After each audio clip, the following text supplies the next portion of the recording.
Fox Sports. We are Black. We are Florida. Can anyone catch the National? A 5-game lead and an arsenal of starting pitching. Stephen Strasburg gets the ball tonight. He's nasty, and he's 15-5. The Marlins hope Giancarlo Stanton stays hot. He's really strong, and he's the player of the week. So get ready, get comfortable. Marlins and National.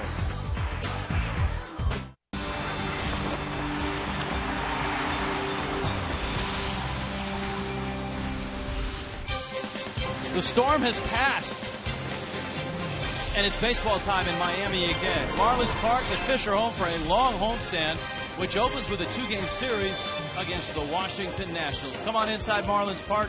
Roof is closed, AC is on, and Jeff Conine is pinch hitting for Tommy Hutton. Hi, everybody. Rich Waltz along with Jeff Conine. I asked the question at the start, can anybody catch the Nats?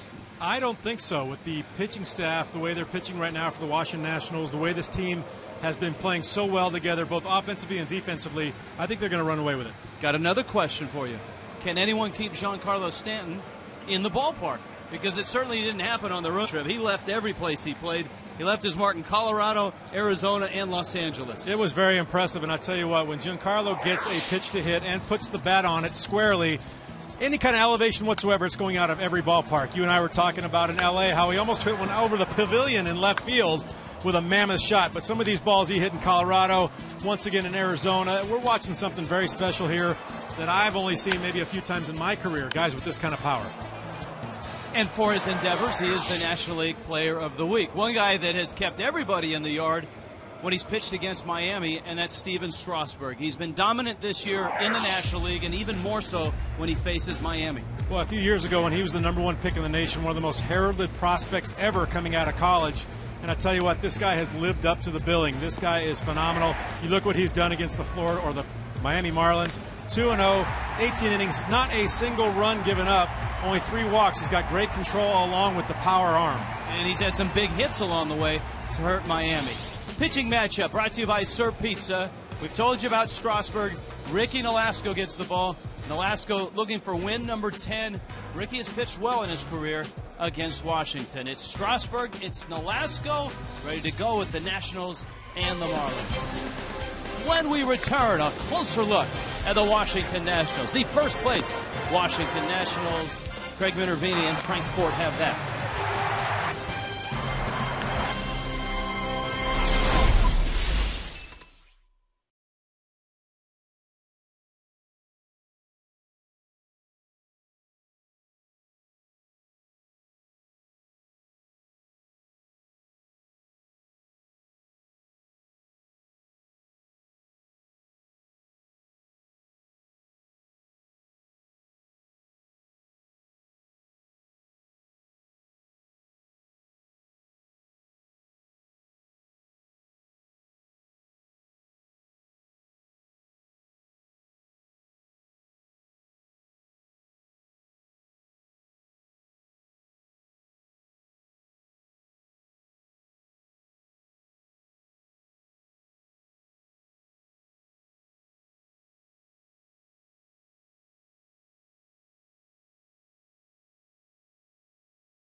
The season's 140 days. The Nationals have been in first place, and everybody wants to know, Frank, if they can hang on here and make it a first-place season. Well, I think they certainly can. They have a 5-game lead over the Braves right now.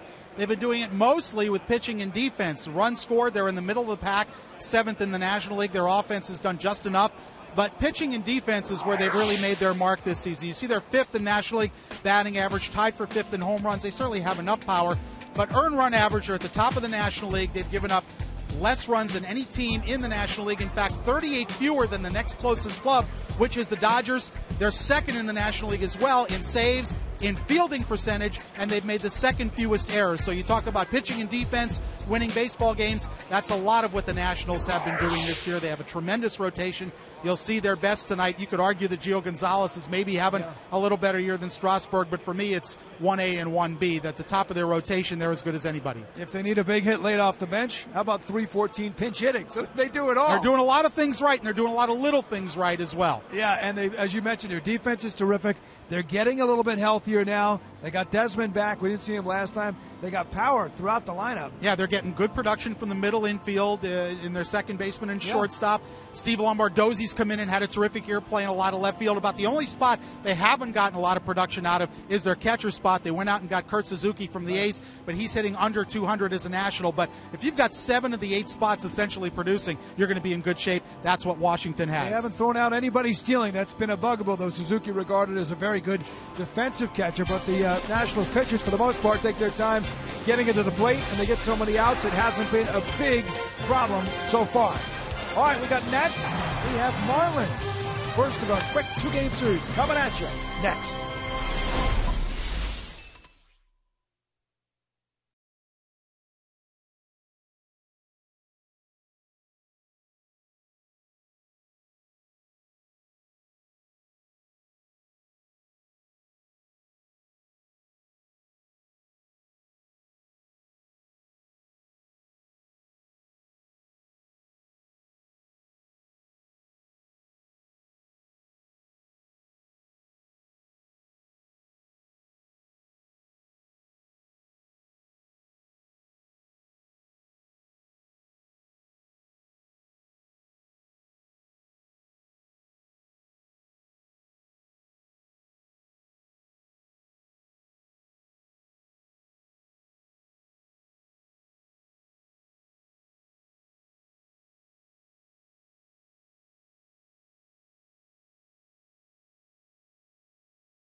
Fox Sports Florida is brought to you by Toyota. Visit your local Toyota dealer today for great deals on Toyota vehicles. Toyota, moving forward.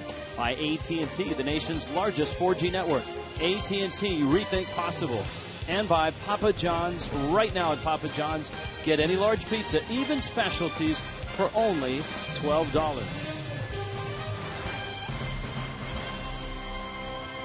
Marlins Park, Nationals and Marlins ready to go. Jeff Conine sitting in tonight for Tommy Hutton on an email and Twitter Tuesday. So Niner will have plenty to do. I can't believe that Tommy would actually miss a night like tonight. Well, we got an explanation for that. All right, here's the Nationals batting order. Jason Worth leads it off. Bryce Harper is in center field. Ryan Zimmerman's having a terrific year. He hits third. Adam LaRoche, I think, has been an unsung hero for the Nationals. Michael Morse, the Nova Southeastern product. Ian Desmond is at shortstop. Danny Espinoza is at second. Kurt Suzuki behind the plate. And Steven Strasburg is on the mound. Ricky Nolasco for Ricky, start number 26. He's not beaten the Nationals this year, but in his career, he's had success against the Nats. Nolasco looking for win number 10 on the season. 9-5 against the Nationals. Looking for a little consistency after the All-Star break. You see his record 1-6 with almost a 7 ERA post-break. That's not very Ricky-like. Defensively, here come the Miami Marlins, and it's brought to you by the Cleveland Clinic. Brian Peterson in left field, Ruggiano, Stanton in right, Dobbs, Reyes, Solano, Carlos Lee over at first, and Ricky Nolasco and the rookie, Rob Brantley, who just got his first Major League home run the other night in Los Angeles. It was nice to see that. It'll be interesting to see if the Marlins have some momentum from that ball game. Road trip in which the Marlins went 5-6, highlighted by the Giancarlo Stanton gun show, so to speak. With fireworks on a nightly basis. He started 10 of those games, and he homered in 8 of the 10 starts. Now tomorrow night is Giancarlo Stanton bobblehead night. Big night tomorrow. A little rub of the head for some good luck. That's tomorrow night, Marlins and Nationals. Look at Giancarlo all over the ballpark, made his rounds out of the Taste of Miami. I think some of the bobbleheads in the museum are a little jealous that Giancarlo's in the lineup. They'd like to be out of the museum and playing tonight. So Stanton's in right, Nolasco's on the mound, and here we go. Pinch a penny brings you the first pitch, and it's Jason Worth leading off. Worth takes a fastball for a strike. Worth in the leadoff spot, and always a guy that's had a good, not only on-base percentage, but sees an awful lot of pitches per at bat.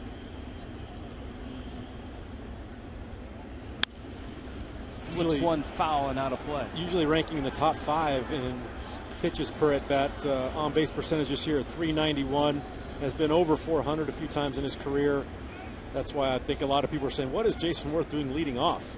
And he, of course, spent a good deal of time on the disabled list with a wrist injury. The 0-2 pitch is fouled out of play. And that is one of the most impressive things about the Nationals this year, is that they have had some injuries, some pretty significant injuries. Davey Johnson's had to do without his closer, Drew Storen, for a long time. He's back, but not closing. Had to do without Worth. Michael Morse didn't start the season. Desmond's been disabled. Here's the 0-2. Breaking ball misses down low. But the one consistent thing that they've had, and the reason for their success, is that starting rotation has been healthy all year long. They have been dynamite, and they lead in just about every statistical category in baseball. 1-2 coming. Breaking ball hooked to third, and it goes right under the glove of Greg Dobbs. Worth around first, and that'll be an E5. So not a great start for Miami there tonight. An error on Greg Dobbs. It is an email and Twitter Tuesday if you'd like to get involved. Go to foxsportsflorida.com and then go to the Marlins page. Click on Game Connect, jump through another hoop, and ask the broadcast. Or if you'd like to be on Twitter, go to @FSMarlins. Twitter @FSMarlins. We'll take as many of your emails and tweets as we can tonight. Here's Bryce Harper. He's cooled down a bit since his All-Star game appearance. An aggressive lad. He's out in front. He fouls it at the plate. Yeah, I pretty much would guarantee you that this is the only time in Bryce Harper's life that he has ever hit 248. Would you take that bet? I would take that bet, but I would also tell you it's all part of playing in the big leagues at the age of 19. And I was talking to our old friend and third base coach for the Washington Nationals, Bo Porter, and he was telling me how well he has taken not succeeding at the plate. He said the work that he's done in center field has been absolutely outstanding. He has not taken his offense into the field and has played a phenomenal center field. The 1-1 pitch. It's great to see that continue, because one of the things that scouts, broadcasters, other players in the big leagues noted when Harper got here, amidst all the hype, was how well he played the game. Defensively, base running, instincts, all of those things. And I think a lot of people saw the brash attitude, some of the YouTube videos of him doing some choice things as he's running around the bases in minor league home runs, you know, blowing kisses to the pitcher. But from everyone that I've talked to over there in that clubhouse, they love the way he plays the game.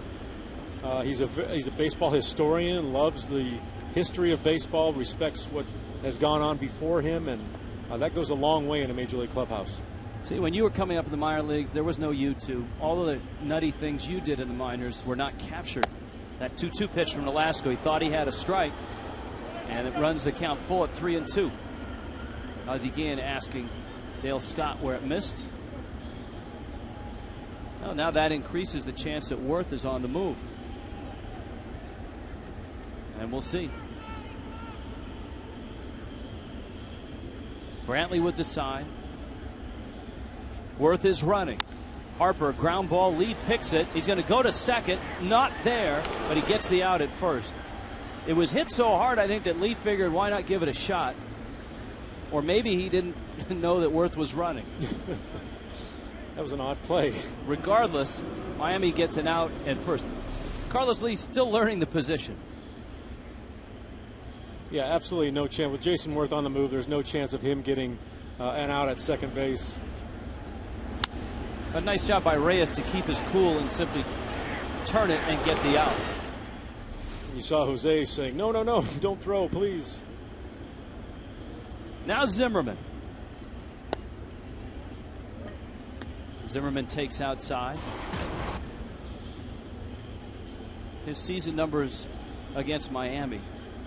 Ricky Nolasco, making his 17th start against the Nationals, is 9-5 against him. And so for Ryan Zimmerman, his 41st AB against Nolasco. He's got 3 homers and is hitting .275. There really aren't a lot of hitters in this lineup that have absolutely crushed Nolasco. Zimmerman and LaRoche are the 2 guys that have significant home run numbers.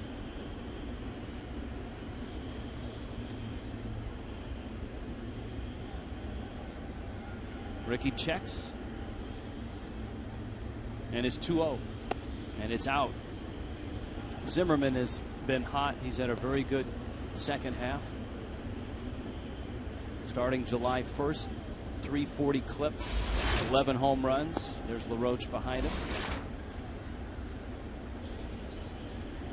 Bill Porter was talking about the reason of, or partial reason of, Bryce Harper's success in that clubhouse is that it's guys like Ryan Zimmerman, Jason Worth, Adam LaRoche that have kind of helped him through this tough time of batting in the 240s. I'm sure he's frustrated, but they really have taught him how to play the game and have success in the big leagues without getting hits. He's been doing it on the field. It's been fascinating to watch how the Nationals have assembled this ball club. They used some really awful seasons. In 08, they lost 102 games. In 09, 103 games to draft a guy like Harper, a guy like Strasburg. But they've also hit the mark on a lot of their other draft picks. Zimmerman at the plate, as an example. Lee, nice stop, going to need help, and Nolasco gets there. And Worth stops at third base. So Carlos Lee, a nice pickup. 2 outs, and here comes LaRoche. Lo and behold, you said, oh, he's still learning a position. Well, he just learned how to do this one. A one hopper, makes a great backhand stab, gives him plenty of time to Nolasco.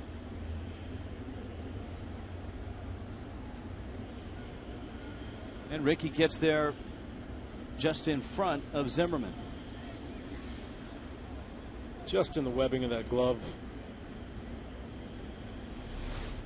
Here's LaRoche now. The infield will shift around with Worth at third, and LaRoche takes a big swing and a miss. Adam LaRoche is not afraid to jump on the first pitch that he sees from a pitcher. He is an aggressive hitter, and if that ball's in the strike zone, he's going after it. LaRoche had a bad week going into Sunday. He was hitting a .160 during the week, but he had 2 hits in Philadelphia. And it was in Philadelphia that the Nationals lost 3. They've lost 4 in a row, but are still 5 up in the East.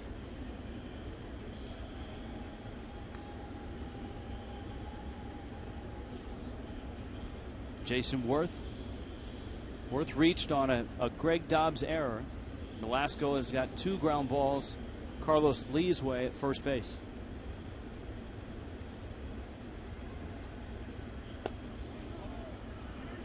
Breaking ball, no swing.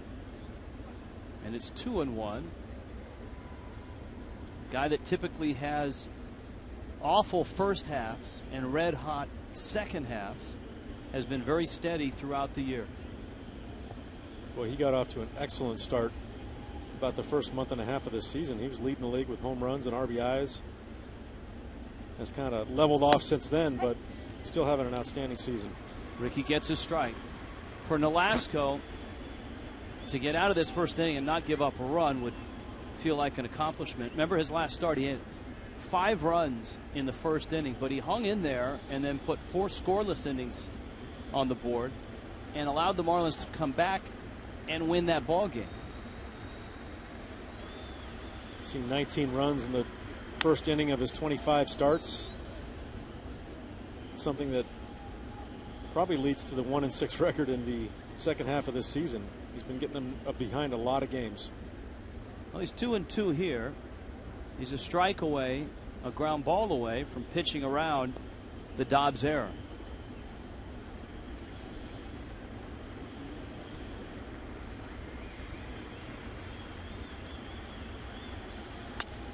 Change up, ground ball, and there's Solano waiting for it. And he fires to first in time. Nice job by Nolasco to pitch around the air. Here comes Strasburg.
And Washington. It's a brief 2-game series.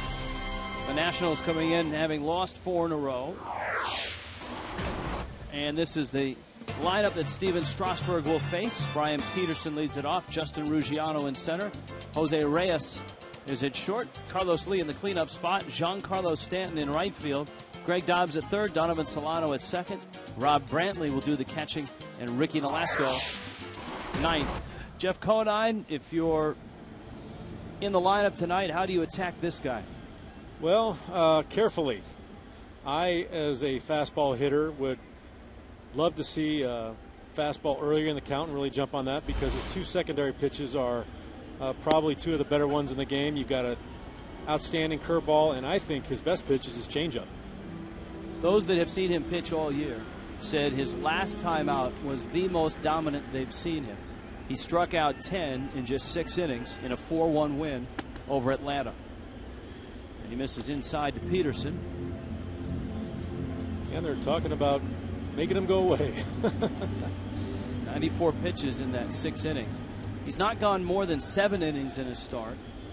And his highest pitch count this year, 119. Peterson takes low and in. He doesn't walk a whole lot of people. Just 43 walks. But he has piled up the strikeouts, has Strasburg. He leads the National League in strikeouts per 9 innings, 11.3. Peterson checks his swing. And he's gotten himself into a 3-1 count against Strasburg. You're looking at kind of a rarity with a guy with that kind of power arm that walks that few people. With that kind of stuff he's got in the strike zone as much as he is, that's why he piles up the strikeouts. But Roger Clemens comes to mind when you look at a guy with a power arm with great control. Peterson went after that 3-1 pitch and rolls it out towards Ian Desmond. 1 out. And here are the Nationals defensively, brought to you by the Cleveland Clinic, Florida. Morse, Harper, and Worth didn't see him last time, but back. Zimmerman, Desmond, Espinosa, LaRoche, and Steven Strasburg, and new acquisition Kurt Suzuki behind the plate. Marlins were in Washington when the Nationals acquired Suzuki. Ruggiano, left field. That ball's hit well. That ball's deep. That ball's gone. What did I say, Rich Waltz? What did I say? First pitch fastball. That's what I'm talking about. 13th for Ruggiano.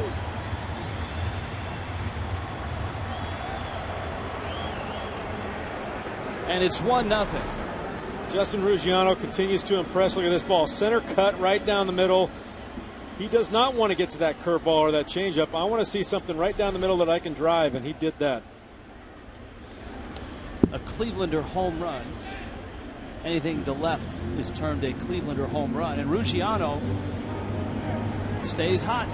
Has been very steady. He had a little bit of a dip when his back and his oblique were barking at him. Reyes smacks it foul. This is the part of the lineup that all homered on Sunday. Reyes, Carlos Lee, and Giancarlo Stanton. And that's the first home run that Steven Strasburg has allowed in the last 5 games.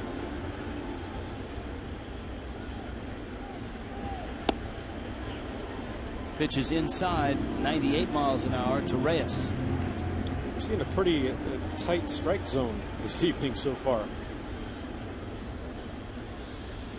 The 2-1 really sawed him off, and Reyes thrown out. That may have hurt Reyes' thumb,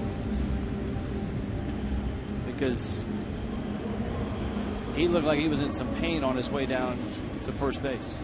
Even without thumb problems, when you get jammed that badly, it creates them.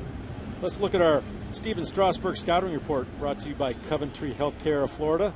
Believe the hype. One of the few that have actually lived up to the hype of his pre-draft grandeur. And this guy's got how many innings he pitched? We probably won't see him many tonight. 5, 6, maybe 7 if pitch count is low. And the changeup for me is just a devastating pitch. Go along with his 98-mile-an-hour fastball, outstanding curveball, and a really good changeup. 1 ball, 1 strike.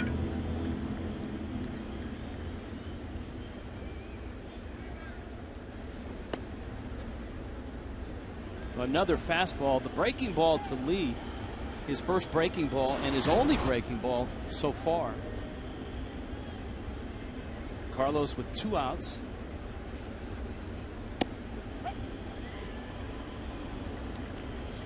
It's a pretty good pitch to stick with if you only have that one. If you want to throw one pitch, a 97, 98-mile-an-hour fastball in the outside corner is a pretty good pitch. Ruggiano with a home run, a 1-0 lead, and that one tails in. Full count, 3-2. El Caballo homered at Dodger Stadium on Sunday, and now has 8 on the season. Lines that one into left center field, and that's going to get to the wall. El Caballo around first. Carlos Lee arrives with a double, and that means Giancarlo Stanton comes to the plate with a runner in scoring position. See here, a great swing on an inside fastball, tails in a little bit. Carlos Lee pulls his hands in to get that barrel to the ball and squares it up nicely. A little surprising that Strasburg hasn't mixed in a few more off-speed pitches to get him off his fastball. Now Stanton, off-speed pitch for a strike.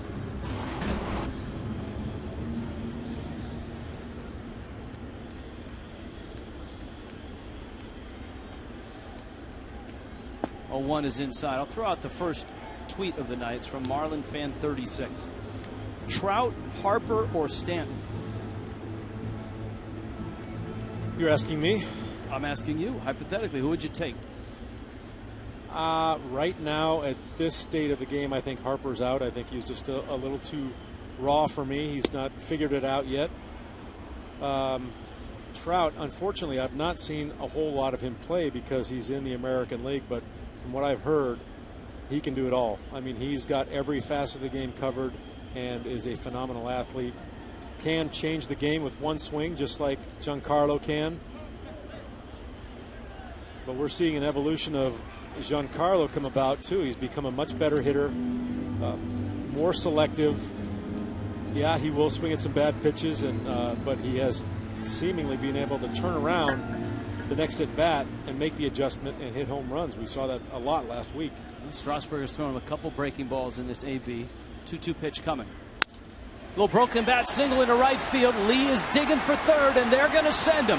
Worth has a good arm, and the throw, he is safe. He got in there.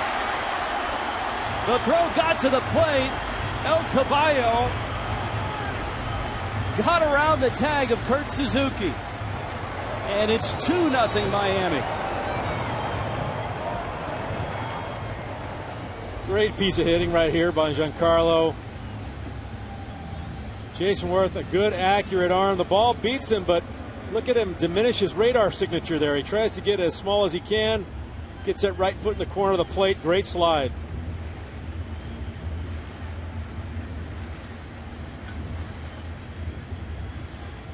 It shows you what type of athlete Lee is. He does have a big body, but he's a lot more athletic than you think. A lot more agile than you think at that size. So Stanton drives home a run with a single. And here's Dobbs, and he fights off a fastball and fouls it back. Lee with a 2-out double. Stanton with an RBI single.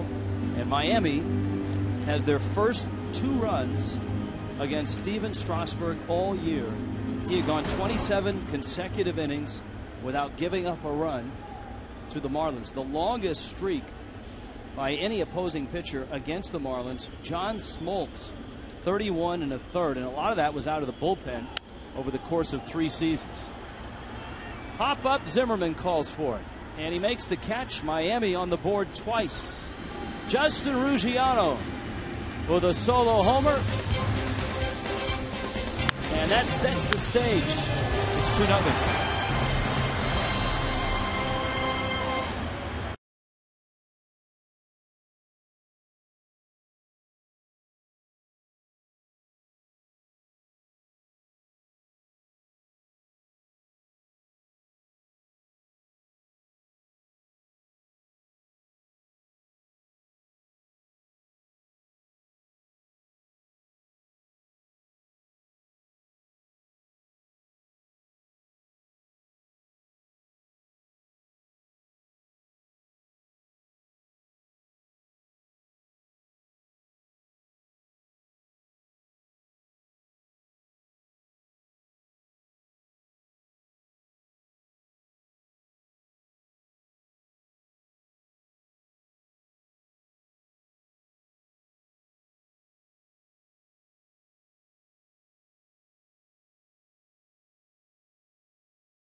Marlins Park, brought to you by H.H. Gregg. Crowd still filing in. Justin Ruggiano has left the yard.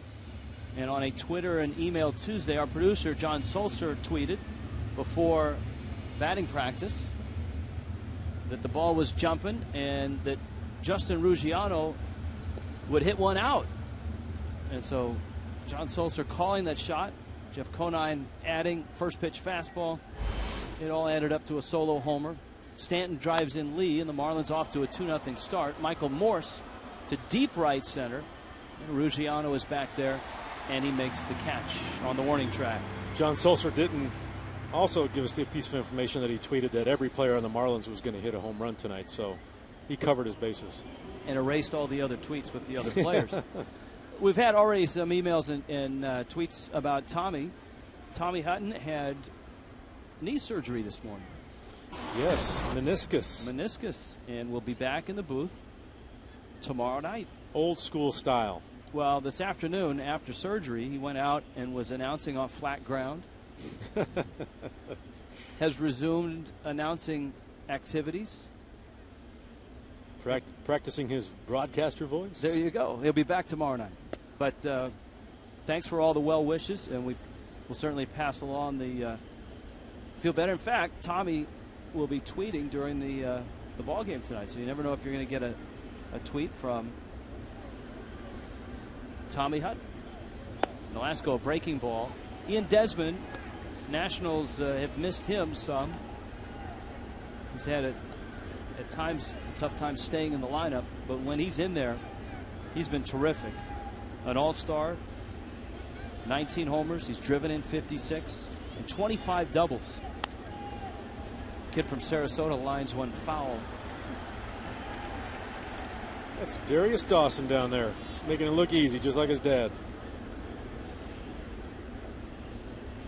Last time I saw his dad, Kerry Wood was pulling him out of the ivy. That is a classic commercial. Here's the 1-2 pitch. Swing and a miss. And Nolasco strikes out Desmond. 2 outs here in the second. 2-0 Miami.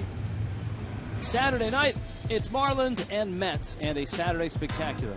Pre-game plaza party, post-game fireworks, and then a live concert on the West Plaza. And you can be a part of it. Just call 1-877-MARLINS or go to marlins.com. Here is Danny Espinosa. The Nationals have been able to get a lot of power out of their middle infielders. Of course, Espinosa qualifies. Desmond has 19, Espinosa 14. Steve Lombardozzi has chipped in with 1. That leads the National League, and it's second to the Yankees in Major League Baseball. 34 total for the National middle infielders. 40 for the Yankees this year.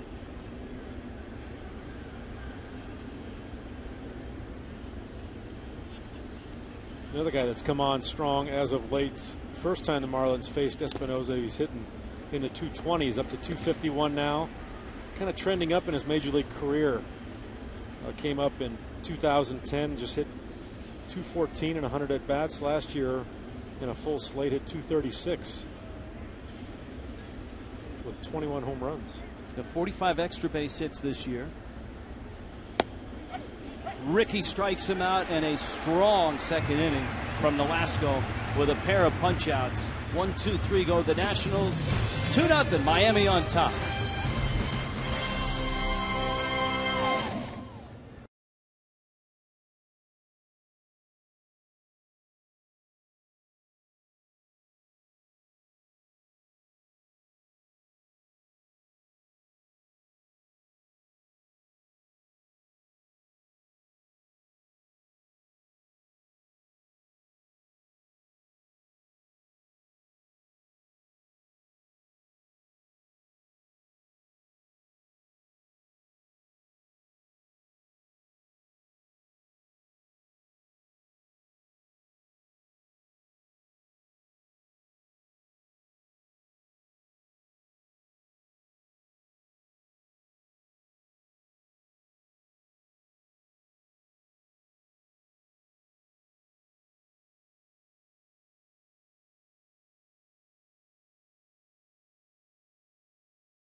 Miami Marlins Béisbol en Español es presentado en SAP por Toyota. In Miami tonight, the Marlins have put 2 on the board against Stephen Strasburg and have a 2-0 lead into the bottom of the second. Bottom third of the order for the Fish: Donovan Solano, Rob Brantley, and then Ricky Nolasco. Strasburg gave up a home run to Justin Ruggiano, a double to Carlos Lee, and a single by Giancarlo Stanton. Strasburg's fastball has been upper 90s so far. He misses there. It's 1-0. He's been feeling good, and outstanding job by Ricky Nolasco to have a shutdown inning after his team gave him the lead with 2 in the bottom of the first. 10-game hit streak for Donovan Solano and a .417 average over those 10 games. And I asked Ozzie Guillen before the ball game, what's the difference in Solano right now as opposed to, say, a month ago? And Ozzie said, you know, one of the things that Eduardo has worked with him on is don't try to hit everything to right field. And now he's starting to pull the ball a little bit, hit it up the middle. Yanks a bouncer to Zimmerman, whose submarine throw to first is in time. Emails, tweets, fake Marlin fan. Tommy out for knee surgery. Did Jeff Conine pull a Tanya Harding? I think all of my Louisville Sluggers are accounted for at home. Circled number. I have an alibi. Circled number. What are your thoughts on batting practice? Do you prefer the field or the cage? Is it tradition or necessity?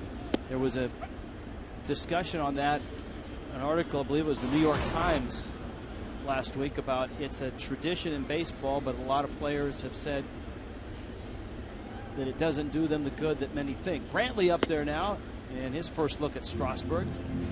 Takes a fastball up. I always like taking BP, and if we had to take BP, it was on the field. I didn't like hitting the cage at all. Here's the 1-1. Brantley goes down and gets it, drives it to left. Morse is over, and he makes the catch. There are, however, some players that like the cage.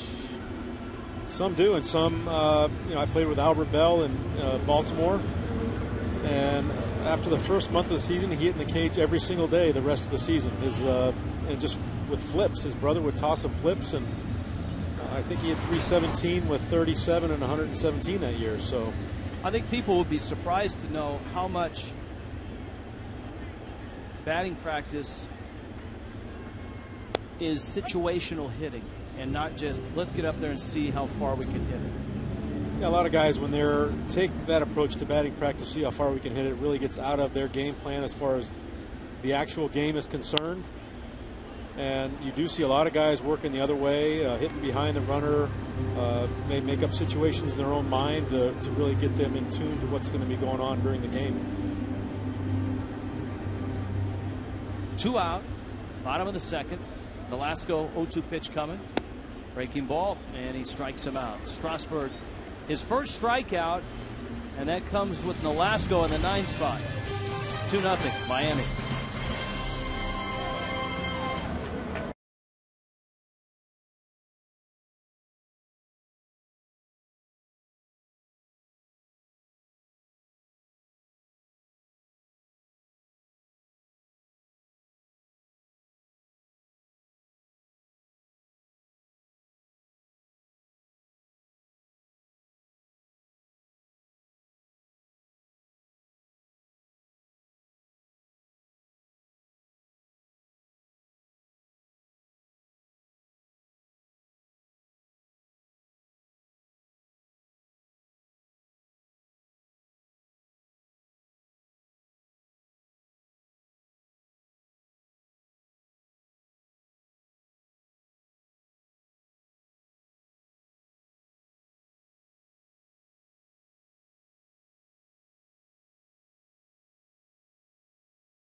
Is he going to stage a Jamie Moyer-esque comeback when he comes off the DL? I know one thing.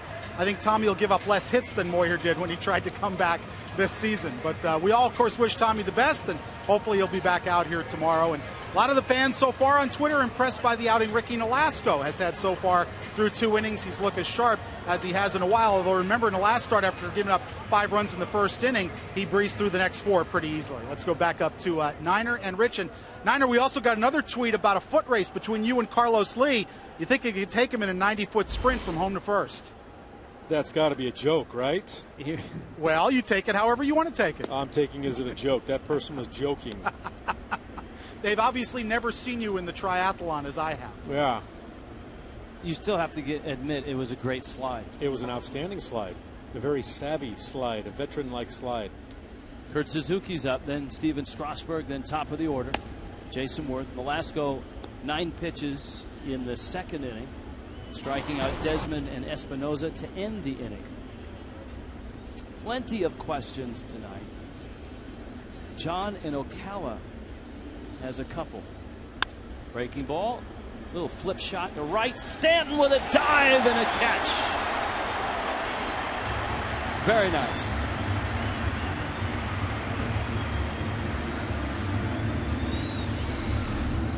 We've had the question earlier tonight about Trout, Stanton, or Harper, and an aspect of, I think, Giancarlo's game that gets overlooked is how good a right fielder he really is. He's got great instincts out there. He's really been covering a lot of ground, got a good arm, and been very impressed with his defense.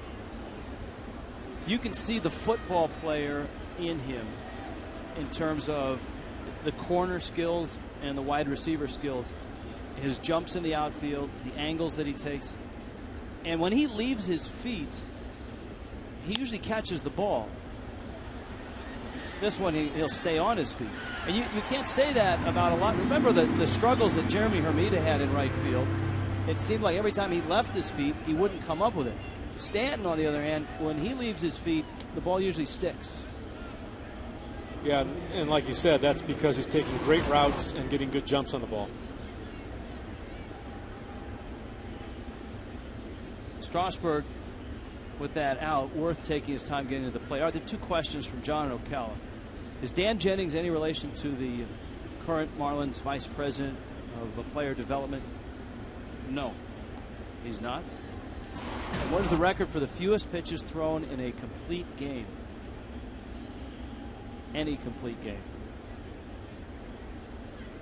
We'll get the crack staff on that. That's why we have a crack staff. I don't know what the record is, but I'm sure Greg Maddux might have a few in the top 10, that's for sure. Aaron Cook of the Rockies seemed to have some really low-pitch complete games. That's usually what you're going to see, the sinker ballers, guys that really put the ball in play, make you get yourself out, are the ones that are going to have the lowest pitch games. I think I remember a 79 pitch complete game that Greg Maddux threw against us in about an hour and 58 minutes. Worth sends one out to left field. Peterson's there, and he makes the catch. That's an 8-pitch inning. Nolasco keeps going down. Last one 9, this one 8. It's 2-0.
You mentioned that longest streak ever, 27 consecutive innings for a starter against the Marlins. The #1 streak, John Smoltz is how they introduced him in Atlanta. As a reliever, he was simply unbelievable, even as a starter. But his record as a reliever is when he set the mark against the Marlins, going 31 1/3 scoreless innings from very late September of 2001 to 2004. In fact, Smoltz had a run of 20 consecutive saves, 20 for 20 against the Marlins during this era here. He allowed only a 159 average as a reliever. He struck out 29. He didn't give him any free passes either. Just 5 during that scoreless run of over 31 innings. No one has been more efficient save-wise against the Marlins than Smoltz, who went 20 for 21 in his stint. Remember, he was a starter before he was a closer. The most saves ever against the Marlins, Billy Wagner had 34. But #1 in terms of efficiency was Smoltz. And Niner, I know you faced him in all of his roles. He was unbelievable as a starter, maybe even more dominant if that's possible as a closer. Yes, as a closer, he could really rely on that split finger, which he developed. That was a phenomenal pitch. He didn't really use that much as a starter. It was all breaking balls, but I was just happy they didn't show me strike out against him in all those clips that we showed. Brian Peterson punches one into left field, and Miami with yet another hit, their 4th hit against Strasburg. And here comes Ruggiano. What are the odds that Ruggiano gets a first pitch fastball? I think he might be, he's going to mix it up on Ruggiano. But I love the Marlins' approach tonight. They're getting that first fastball that's in the strike zone, and Strasburg is leaving quite a few of them over the middle of the plate. 98-mile-an-hour fastball, and Ruggiano hit it up on the stairway to heaven out there in left center field. There's the breaking ball for a strike. It's 0-1. Now this is where a hitter has got to stay on that fastball, though. They can't start looking for a breaking ball by Strasburg because it is such a great pitch. If you think breaking ball, you're going to miss a pitch like that. You can always slow down, but you can't speed up. Great swing. Put that foot down really nice and early. He knew it was going to get on him in a hurry. Peterson, good speed at first. And Strasburg has come inside with a pair of fastballs. And it's 2-1.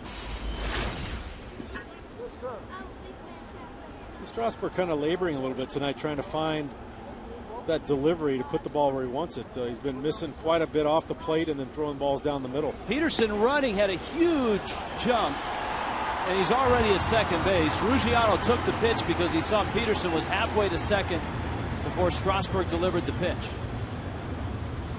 Boy, this is one of the reasons why they got Suzuki in this role. They've had a horrible time trying to throw out base runners this year. That is the 94th stolen base against the Washington Nationals. Only been caught stealing 15 times. Change up in the dirt. The only strikes in this at bat that Strasburg has thrown have been curveballs. There's Reyes.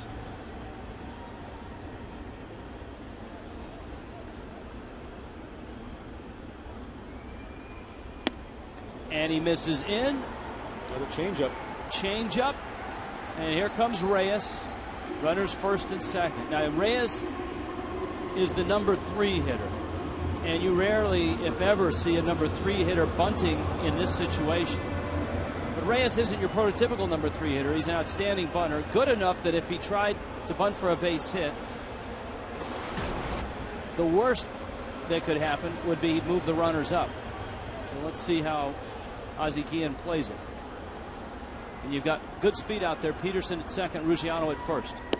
Reyes, no bunting there. Swings and misses.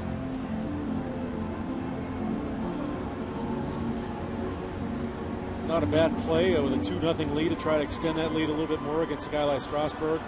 You don't want him to get into that rhythm where he is throwing that fastball on the corners, and you basically have no chance when he's doing that. Reyes, a little comebacker. Strasburg goes out to second to get one, and that's it. With Reyes running, Strasburg kind of hung Ian Desmond out a little bit at the corners, and here comes Carlos Lee.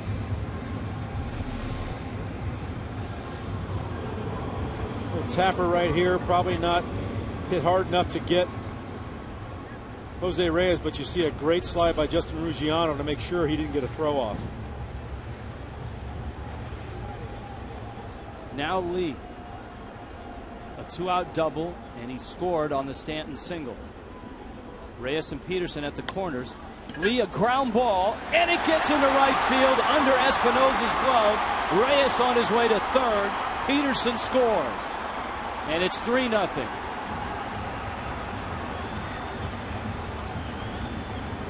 Little mistake by Espinosa here. I think he tried to turn it too quickly before he even had the ball. And a very sound defensive Washington Nationals team has made a few mistakes here. It's going to be an E4. Lee is going to get an RBI.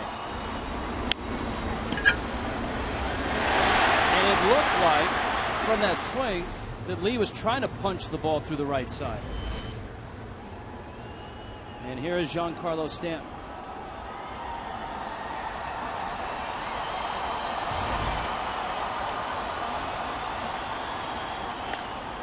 Pulls it foul. We have an email that we have emails coming from all over the place. One wants to know, how many nurses does it take to give Tommy Hutton a sponge bath? Come on, people.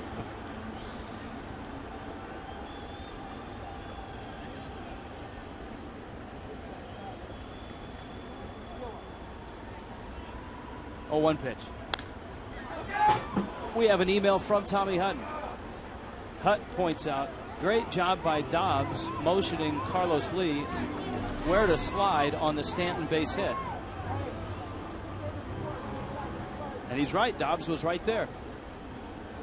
That's the job of the on deck hitter, kids. Runner goes. Carlos Lee, ladies and gentlemen. How about a stolen base?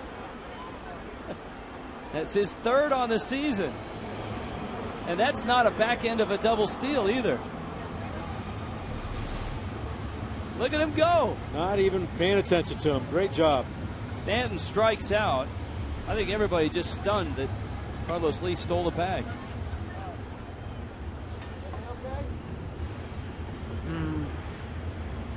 Now Dobbs is up, and he can stretch the lead. 3-0 Miami on top.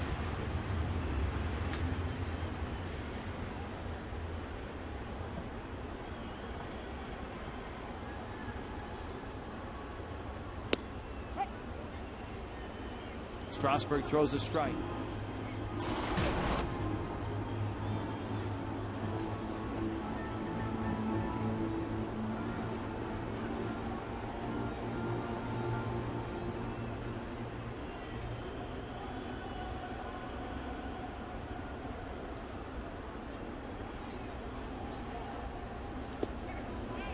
Suzuki having to knock it down.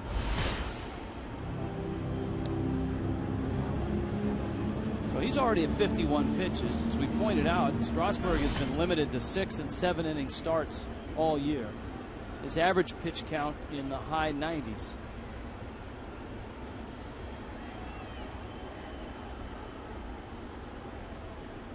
The Nationals have been very careful with them all year long. Dobbs dumps it into center field. That's a base hit. Reyes will score. Here comes Lee again, and he scores.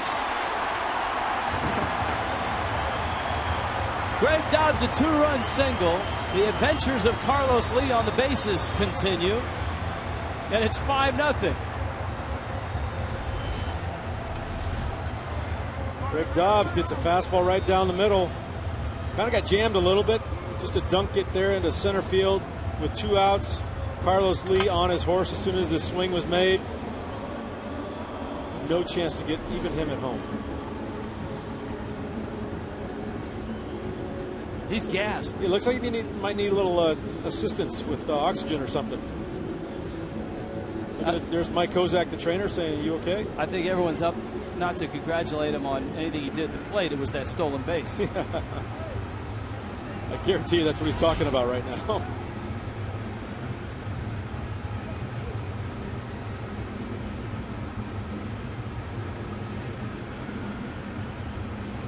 Steve McCatty, the pitching coach of the Nationals, out to talk to Strasburg. Boy, he was dominant his last time out. He beat Atlanta 4-1. He struck out 10 in 6 innings. He has 2 strikeouts here. But the Marlins have put 5 runs on the board.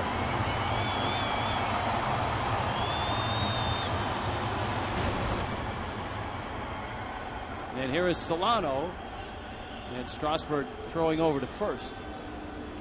Great job by the Marlins tonight, getting a hold of a situation with Strasburg having a little bit of control problems. I think he hasn't really walked too many guys, but you look at where his pitch locations have been. His fastball has been either way inside or off the plate, just like that one, or right down the middle, and the Marlins are really jumping on that pitch down the middle.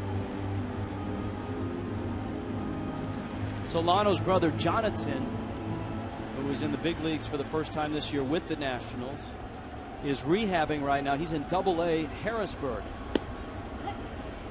And Donovan said that his parents are up from Columbia and are with Jonathan right now. And if you're watching, to the Solano family, the tip of the cap, and you can be proud of the way Donovan's been playing in his first big league year.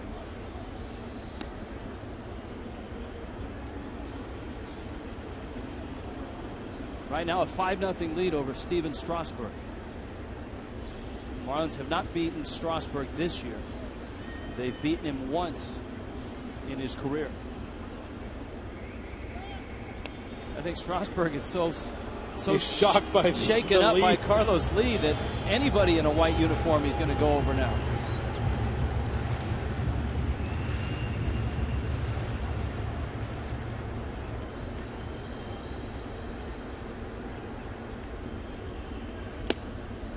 Solano a swing and a miss.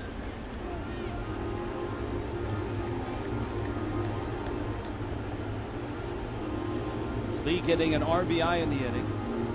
Dobbs driving in 2.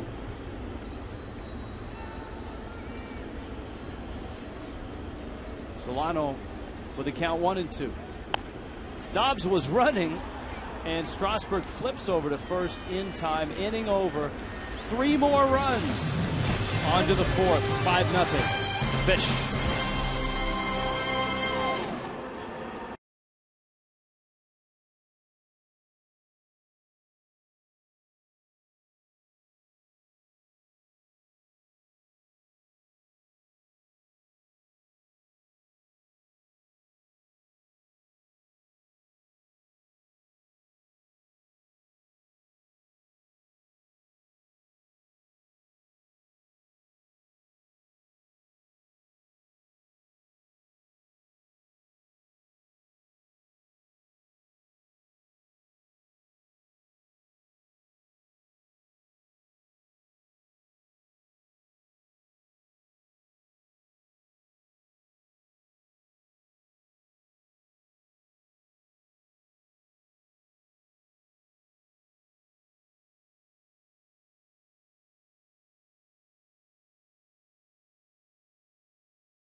Go Fish! Let's go Marlins!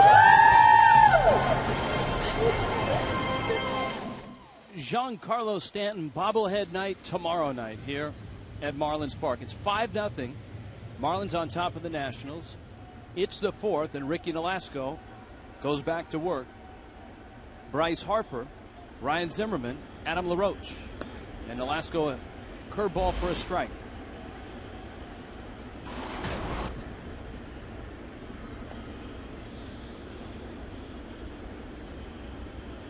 Harper bounced out, And he goes around. That's a strike. And it's 0-2. We had an email question about the fewest pitches thrown in a complete game. Crack staff reporting that since 1988, fewest pitches thrown in a 9-inning complete game, 74. Aaron Cook for the Rockies and Carlos Silva of the Twins. Harper goes down and gets it, and Ruggiano runs it down in the gap. That ball hung up there long enough for Ruggiano to get there. There's one out. We check in with Frank Fort. Frank? All right, thanks, Rich. Twitter Tuesday. I'm keeping an eye on the tweets, and we got a tweet from at Nick Cole MD. He says, how crazy will at Giancarlo818, which is Giancarlo Stanton's Twitter handle, how crazy will he be for bobblehead night tomorrow night? First 15,000 fans get a bobblehead. And guys, it's a pretty good likeness. Giancarlo said he saw it. He said it's a pretty good likeness of himself. And it does have the orange compression sleeve on the right arm. So it is pretty true to form. 15,000 of those will be given away tomorrow night, guys. My head would be bobbling too. Zimmerman takes a strike. We've got a lot of tweets and questions and about that sleeve. And we promised the other night that we'd get to the bottom of it, and I chatted with Stanton about the sleeve. Remember, a season ago he had elbow issues, sort of a sore arm, and he wore the sleeve.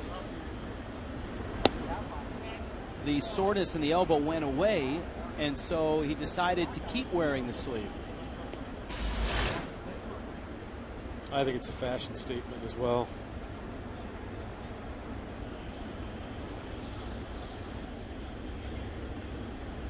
And he says it looks cool too. That's, I mean, really, let's get down to the bottom of it. I think that's the main reason.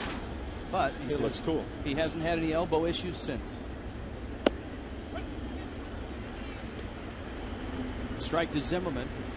Zimmerman bounced out back in the first. Ricky Nolasco. A couple of strikeouts. He had a lot of ground ball outs early. And now it's all fly ball outs. Outs are outs, even loud ones. And Solano throws out Zimmerman. 2 outs. Chevron ticket Wednesday. That would be tomorrow. Fill up with 8 gallons or more of Chevron with Techron gasoline, and you'll get a voucher for a 50% discount off ticket in select sections for any remaining Miami Marlins Wednesday home game. Stop in at a participating Chevron station today for full details. Now LaRoche, he bounced to second. That ended the first. The Nationals' best threat came in the first. Jason Worth reached on a Greg Dobbs error and ended up at third base after a couple of ground balls to the right side. But LaRoche's ground out to Solano ended the inning. Ball and a strike. Ricky doing a great job of mixing up his pitches. Curveballs, sinkers, changeups. See a changeup right there. Great pitch on the outside corner. 11 pitch inning. Nolasco is rolling, and so are the Fish. 5-0.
brought to you by Nissan. Get to Nissan for the biggest savings under the sun at Nissan Summer Saving Days. Visit ChooseNissan.com. By Florida Department of Transportation. Drive sober or get pulled over. And by Bennett Auto Supply. Our prices bring you in and our people bring you back. Marlins Park tonight. Nationals are in town and Ricky Nolasco has been splendid. Bottom of the fourth, 5-0 Fish. Jeff Conine sitting in for Tommy Hutton. Tommy will be back tomorrow night. Rob Brantley takes a changeup that misses inside. A couple stories here. It's Ricky Nolasco who has been dominant, and it's Steven Strasburg who has looked mortal. Marlins have 5 runs on 5 hits. Good take by Brantley. He's been getting better and better, I think, as he gets more comfortable. We're going to see more of him behind the plate, getting more at bats, especially against right-handed pitching. I'd like to see him get some at bats against lefties as well. Into right field, Brantley has a base hit. And so Rob Brantley, who lined out his first time up, singles here in the 4th. AT&T trivia question. Steven Strasburg is 2-0 versus Miami this season. Who's the only Expo National to go 3-0 in a year versus the Marlins?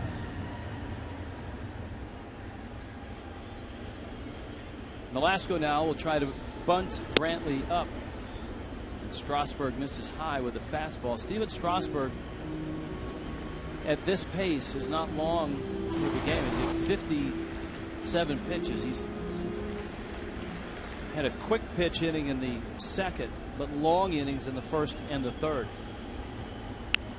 There's the bunt, and it's a good one. LaRoche will pick it up and tag Nolasco out. Brantley's in scoring position with the top of the order with Brian Peterson and then Justin Ruggiano.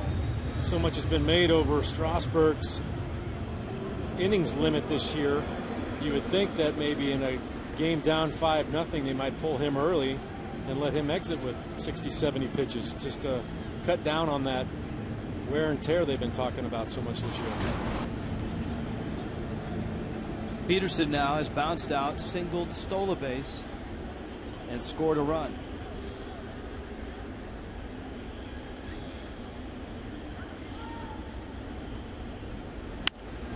Pulls a ground ball. LaRoche way off. Strasburg gets over, and he gets Peterson. Arriving at third base is Brantley. The Nationals may have lost 4 in a row, but they haven't lost much in the standings. The Braves are 5 back at 73 and 56. You see the Marlins 13 under at 58 and 71.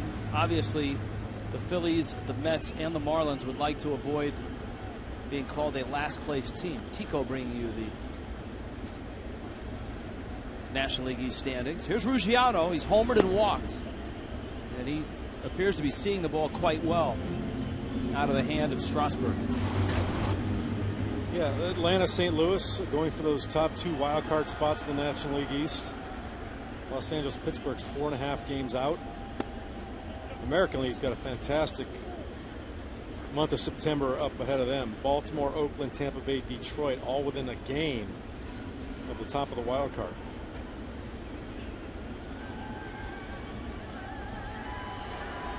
Two-0 pitch. Ruggiano was waiting, and he turns on another fastball. Boy, he got himself in a great count. He sat on that fastball, spun on it. His second RBI, his second hit, and a 6-0 Miami lead. It's a great plan. Get into a hitter's count. You know, a guy that's throwing 98 miles an hour, you got to get started a little bit early. You want that ball middle to middle in so you can do some damage. If it's away, take it. If it's in like that, go ahead and turn on it. Here now is Reyes. And he takes down low. Owen Dury tweets, Jeff, who would you say is the best overall athlete on the Marlins? Owen feels it's that man right there, Jose Reyes. Who's the best athlete overall on the Marlins? Well, Jose Reyes is a good choice. Giancarlo Stanton is a pretty phenomenal athlete. When you think about Jose Reyes, might have him in speed, but Giancarlo definitely has the power factor that makes him more dangerous. Desmond, I'm going to go with Giancarlo. All right, Desmond on the outfield grass makes the catch. Inning over. Marlins get another. Ruggiano drives in another. 6-0.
With Craig Minervini. Craig? Hey, Rich, great to see Rob Brantley getting that bat going here in his first opportunity in this stint here in the major leagues with the Marlins. Got a nice base hit in the 4th inning. Great left-handed swing. You know, we told you his grandfather was a monster Mickey Mantle fan, and so Brantley was as a kid, even though Mickey, of course, long retired before him. And these pictures here were sent to me by Yvonne Brantley, his mother, and we'll take another look at them. And they are pictures that he had up on the wall. Mickey Mantle on the right, and on the left is a young Rob Brantley for the Temecula Fighting Yaks when he was 9 years old. He had 4 homers during a weekend tournament for them. He said it was one of his first travel teams. And he also told me he knew everything about Mantle. He wrote all his book reports that you had to do as elementary school and into junior high school and high school on Mickey Mantle. And those pictures are still on the wall of his room back home. That's neat. Not a switch hitter, but good guy to follow and emulate as a left-handed bat anyhow. Guys? You're right, Craig, and he finds himself in the big leagues at 23 and is starting to settle in offensively and defensively. Here's Ian Desmond. Danny Espinosa to follow. Ricky Nolasco's been outstanding. And his curveball has been on, his changeup has been devastating, and he's located his fastball. All a recipe for a pretty darn good game. I think the opposite is not true of Stephen Strasburg. We've seen him miss over the middle of the plate with a lot of fastballs, and you know, I don't care how hard you throw. If you're missing over the middle, you're going to get hit. 0-2 pitch. Swing and a miss. He strikes out Desmond for the 2nd time tonight. 3 strikeouts for Nolasco.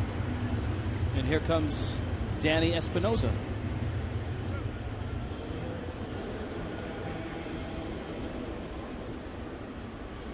Do you have any idea on this trivia question?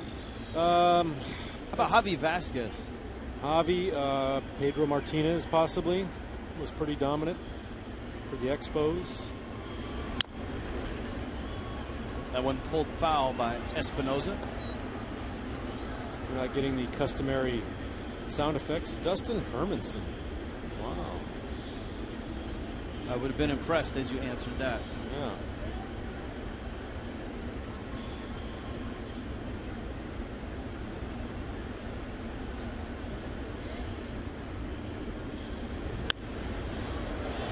pulled foul up into the upper deck. 0-2. Cholula hot sauce spotlight player is Danny Espinoza. Another one of those Long Beach State shortstops. Third round pick in 08. Kevin Longoria, Troy Tulowitzki, Bobby Crosby. Decent names. 0-2 swing and a miss, and it pops away from Brantley, and Espinoza is going to reach. Nolasco gets credit for a strikeout, but a wild pitch, and the inning is still alive. Here comes Suzuki. Time now for the Just for Men Keep Your Edge spotlights. Giancarlo Stanton for all of his exploits on the road, National League Player of the Week, and what a week it was. Look at the OPS. 5 homers, 8 RBIs. He certainly gave Miami an edge. You can keep your edge with Just for Men mustache and beard. Now Suzuki. He sprays a ground ball into right field, a base hit. Up with the ball is Stanton. Well, not quite. They'll pick it up. Holding at third base is Espinoza. The first hit of the night for the Nationals is a seeing eye ground ball that sneaks into right field. Go figure. First hit of the night is just a ground ball, which if Carlos Lee was in his regular position, would be an easy play for him. The big hop right through that hole over there. Strasburg coming to the plate. He can swing it a little bit. Out toward short. Reyes hustles to the bag and gets there in time. That's a 9-pitch inning. Nolasco's just flying through this ballgame.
En español está disponible vía SAP y es presentado por Verizon Wireless.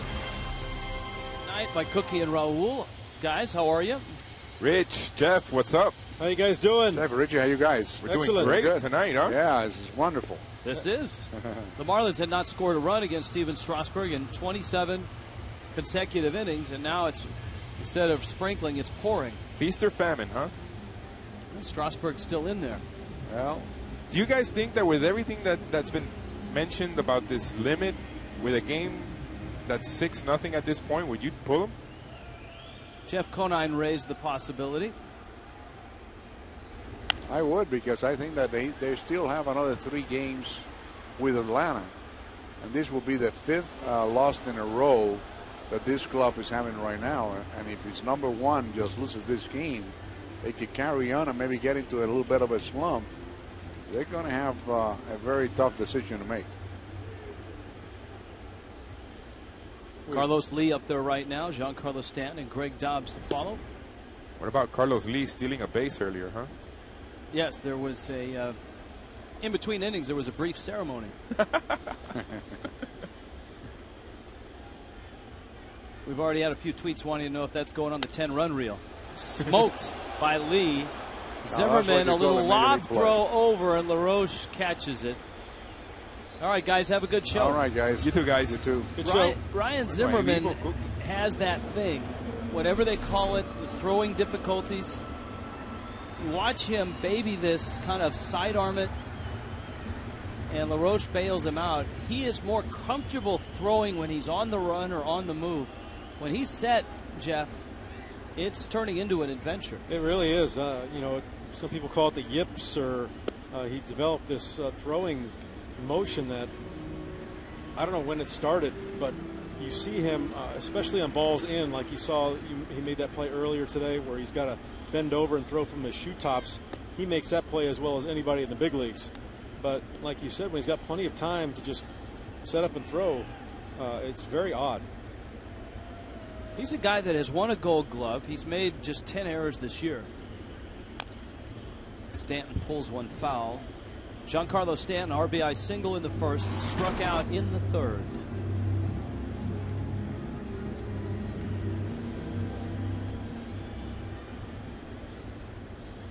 A lot of fans weighing in on the sleeve.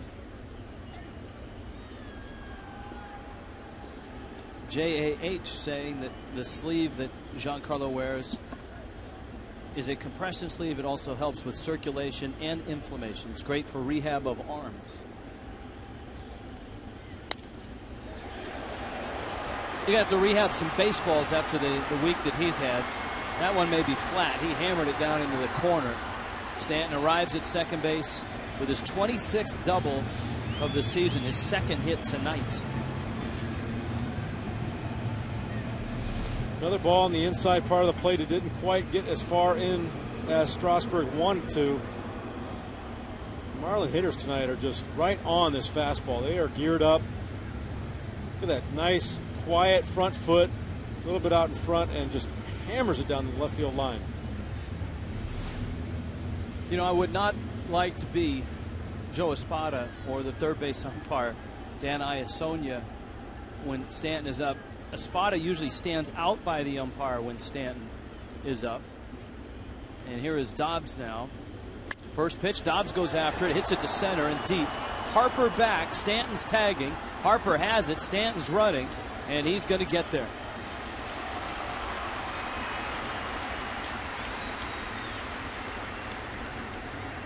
Solano up now with 2 outs. You can pick up the Sir Pizza 4-pack on any Friday night game at Marlins Park, including 4 tickets, 4 personal Sir Pizzas, and 4 Pepsi soft drinks for just $79. The next Sir Pizza 4-pack night, Friday the 31st. Marlins Mets 7:10. Go to marlins.com/pizza and get your Sir Pizza 4-pack. So Dobbs hit it well. Here's Solano, who does not have a hit. His hit streak at 10 games, he's 0 for 2.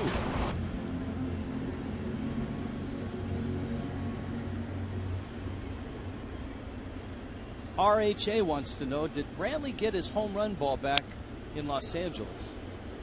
That's a very good question. I was wondering the same thing. That's Rick from Miami. Craig, you got the answer on that.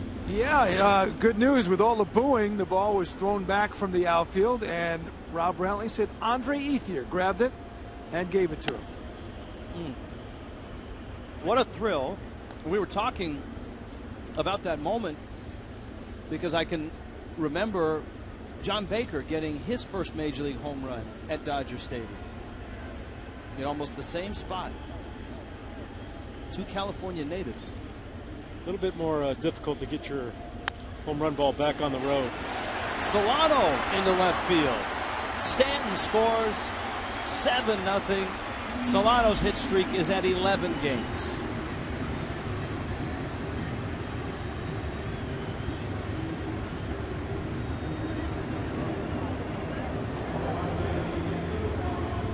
And And here is Brantley, and here is that first home run at Dodger Stadium.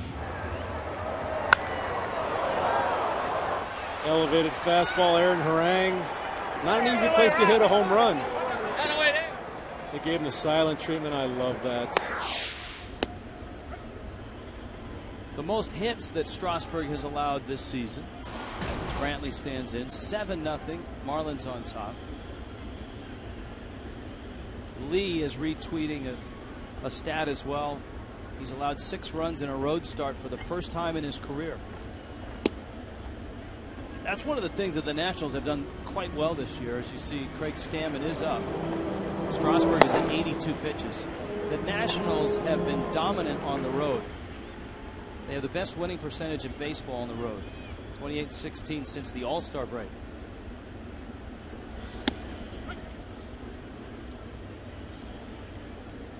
Really, the only plus pitch Strasburg has had tonight has been his curveball. He has not been able to locate his changeup. His fastball has been out of the zone or in the happy zone for the Marlins because they've been teeing off on these inside fastballs. There's the changeup, and Brantley strikes out. Stephen Strasburg tonight gives up 7 runs on 9 hits. And it's 7-0 Miami.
The Marlins have a 7-0 lead against Stephen Strasburg. Most hits and runs allowed this season for Strasburg.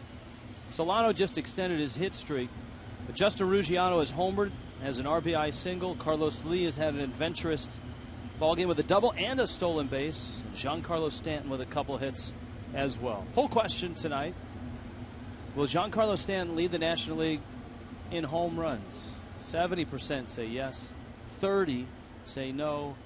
Ryan Braun homered yesterday and entered play tonight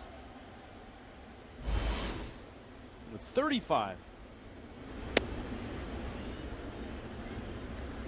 Stanton all alone in second with 29. Carlos Beltran has 28. And here's Worth in the leadoff spot in this one. The other story, Ricky Nolasco has been super in this game. The Nationals have 1 hit, and that was a little chopper that hopped over the head of Carlos Lee back in the 5th from Kurt Suzuki. And it would figure that the Nationals, who have a stockpile of hot bats, guys like Worth, Zimmerman, LaRoche, Morse, Desmond, even Espinosa's been swinging it better, that it's Suzuki, who is hitting all of $190, that has the only hit. Like a pretty good pitch right there. It's one of those catcher sets up in one way and the catcher catches across his body. The umpire sometimes will not give that to you. Reyes throws it to first, but we will give you Frank Fork. Frank? Thanks, Rich, on this email and Twitter Tuesday. Getting a lot of questions from Marlin fans. At T Platypus Rex tweets me, will we see Zach Cox next week? Meaning when rosters expand after September 1st. Cox, the third baseman the Marlins picked up in the Edward Mujica trade. He's playing at Double-A Jacksonville. Ozzie Guillen today was asked about guys who may be up after September 1st. He said, I don't have any names, but he said, a lot of those guys are already here. Marlins are using guys like Eovaldi and Turner, as that ball by Harper is into left field for a base hit, and Brantley, guys who have been in the minors this year. Ozzie said probably only 2 or 3 guys will come up when the rosters expand after September 1st. Cox is playing at Double-A Jacksonville right now. They are in a race for the second half championship and could be in the playoffs. If they don't make it, Jeff, any opinions on this? I think they might. They'd have to add him to the 40-man roster, obviously. No, he's on the 40-man, excuse me. They might bring him up just for a quick look-see in September because they think he might be the third baseman of the future. Jeff, any thoughts on that? Well, I think, definitely there could be a sighting in September. With the Marlins out of it the way they are, they're going to have to kind of retool for their future. This offseason, there's going to be a lot of questions to be answered, a lot of movement to be made as far as what direction the team's going to be going in.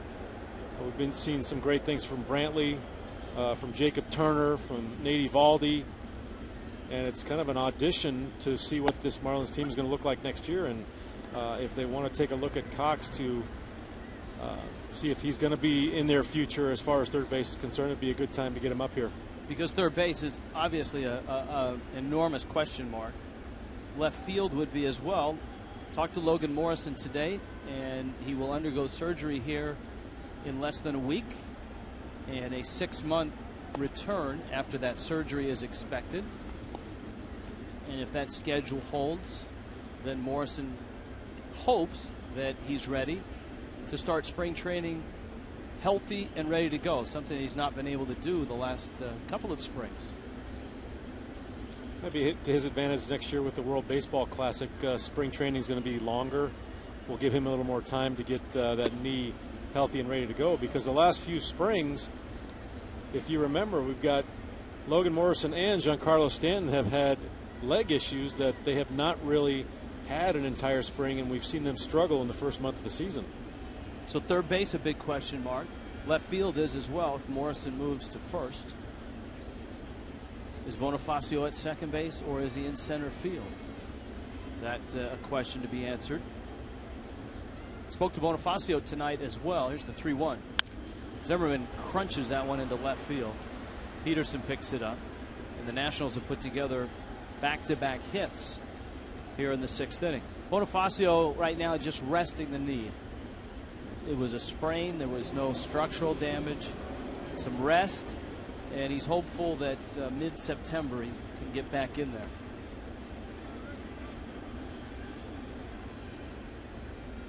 Yeah, there's going to be a lot of questions. First base, will the Marlins try and bring back Carlos Lee if Logan Morrison might not be ready? Rick has a good tweet.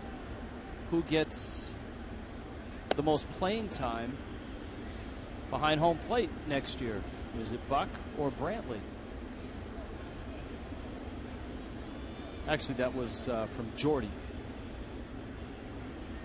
Good question.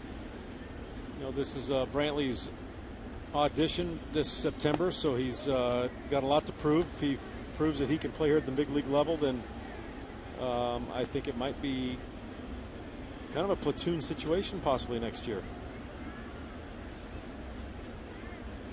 Alex the Terp has chimed in. It wouldn't be an email or a Twitter Tuesday without Alex the Terp. Jeff, are you in favor of instant replay, more instant replay for Major League Baseball? Here's the 2-0 pitch. Foul back out of play. I don't know if he's been keeping track of Craig and my little disagreements over replay. As everyone knows, Craig Minervini is very high on instant replay. Wants to replay everything, throw that flag out there, and we'll take some time and check it out, take a look at it. But I myself, I'm pretty much a traditionalist. I don't like too much replay. I don't like slowing down the game to take a look at more than what they've got now, which are home runs, which I think are is a decent use of replay, very definitive. So from now on, I would like to see it stay just like that. 2-2 coming to LaRoche. And he went around. Adam LaRoche strikes out. Rickey has 2 outs here in the 6th inning. This copyrighted telecast presented by the authority of the Miami Marlins may not be reproduced or retransmitted in any form, and the accounts and descriptions of this game may not be disseminated without the express written consent of the Miami Marlins. You know, the U.S. Open tennis tournament is going on in Flushing, right across from Citi Field, and it's that technology that they use in tennis that Major League Baseball is testing in the 2 New York parks. This is not a good sight with Sean Cunningham coming out, and Nolasco on the mound seemingly comfortable and in control, 73 pitches in with 2 outs here in the 6th inning. Ozzie Guillen is on his way as well. Did you see anything on that last pitch? I did not, and Rickey on the way out here said, "I'm okay, let's go."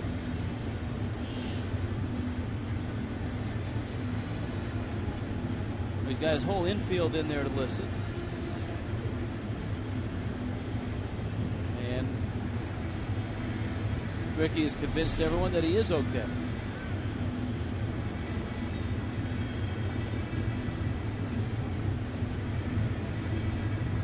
Saw the pitch. Nolasco kind of a little bit of a shoulder. You can see him holding this lower back there a bit as well. It's not usually a good sign when a starting pitcher is trying to stretch his arm out in the top of the 6th inning. Here's Morse.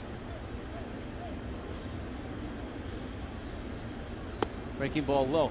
Major League Baseball is testing out that same technology they use in tennis right now in both New York ballparks for the rest of the regular season on fair or foul calls. Would you go for that? Fair ball, foul ball, not only down the line in the corners, but also, I believe, over the base, the ground ball, Bob Davidson type call over the bag. I don't know. I'm just really reluctant on this. I like the human element in it. I like the fact that,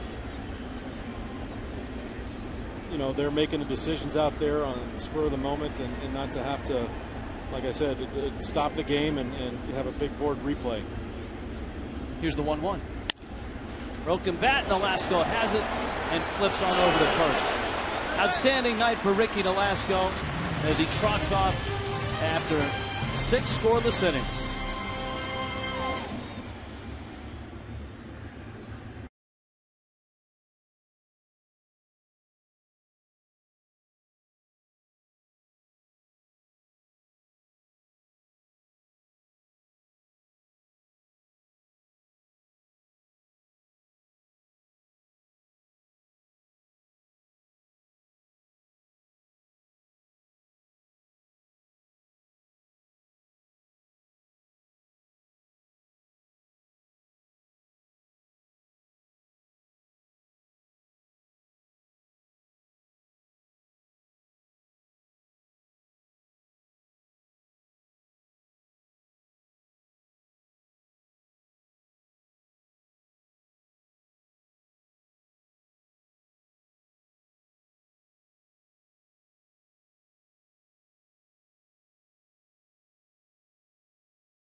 In the Marlins dugout, it's a Wednesday showdown brought to you by Kendall Toyota and West Kendall Toyota.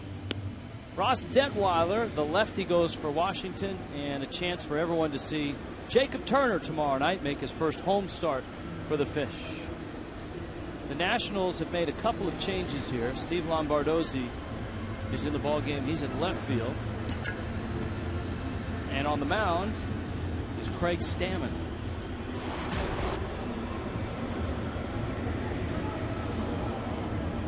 For Steven Strasburg, his night is over. And a very un-Strasburg-like night.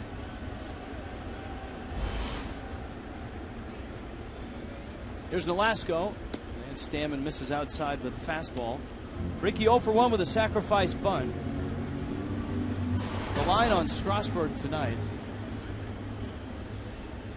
5 innings, 9 hits, 7 runs, 5 earned. A walk and just 3 strikeouts. The just is because he came into the night tied for the National League lead in strikeouts, and Nolasco has a base hit. Ricky singles the left. So this is a complete night for Nolasco at the plate, on the mound, with a 7-0 lead.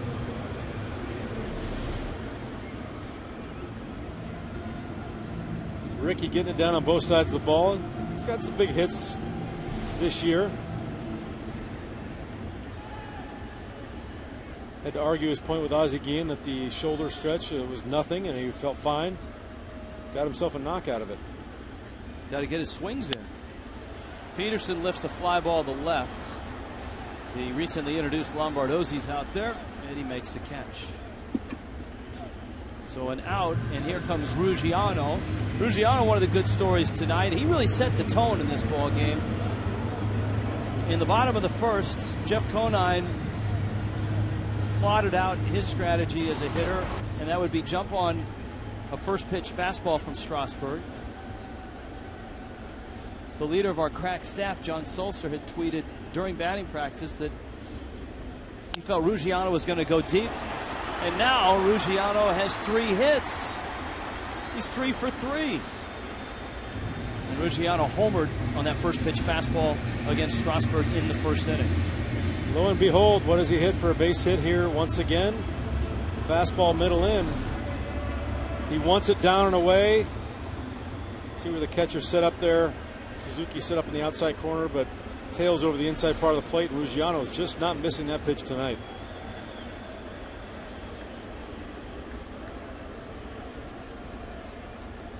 Here's Reyes.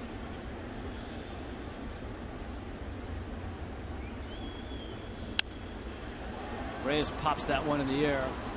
Lombardozzi is in, and he makes the catch. Albert from St. Pete emails: I've noticed players like Matt Kemp wearing a neon green color on their equipment. Jose Reyes is also wearing a neon green necklace.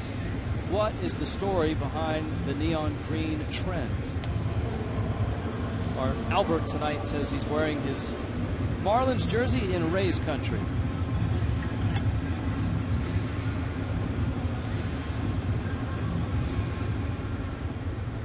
That's a question that we'll put our crack staff on and have an answer for you tomorrow night. A definitive answer. We could guess. Here's Lee now, and he takes down low.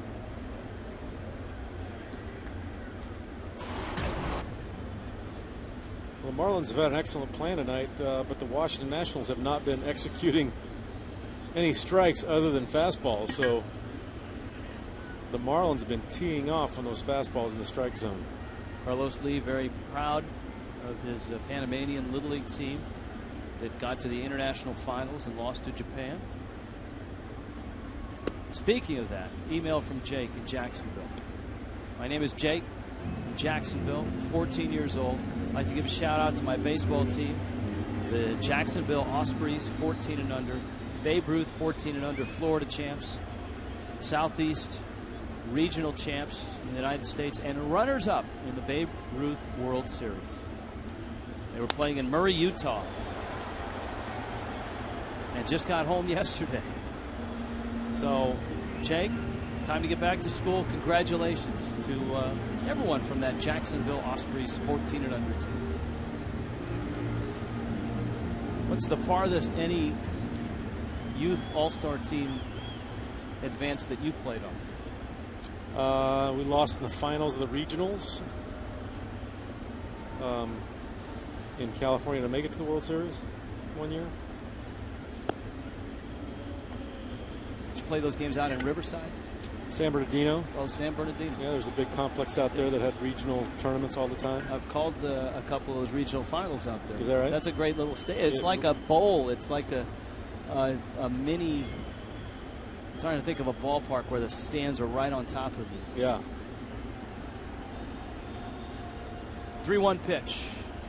And Lee takes. Craig Stammen walks Carlos Lee. And here comes Giancarlo Stanton, and yes, the bases are loaded. And so this should be fun, kids.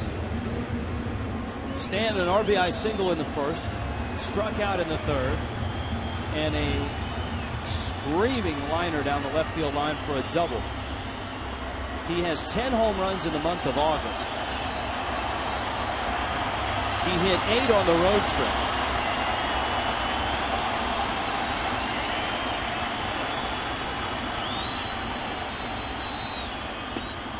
He takes down low. 24,877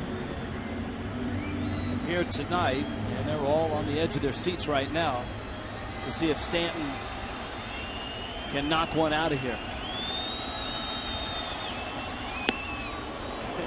And he nearly tore himself in two trying to do it. That's not the swing that gets it done. It's that short, compact one that usually does the trick.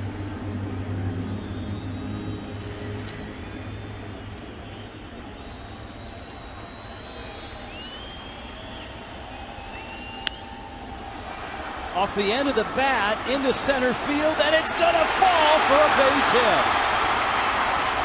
2-run score. He took a mighty rip and hit her off the end of the bat.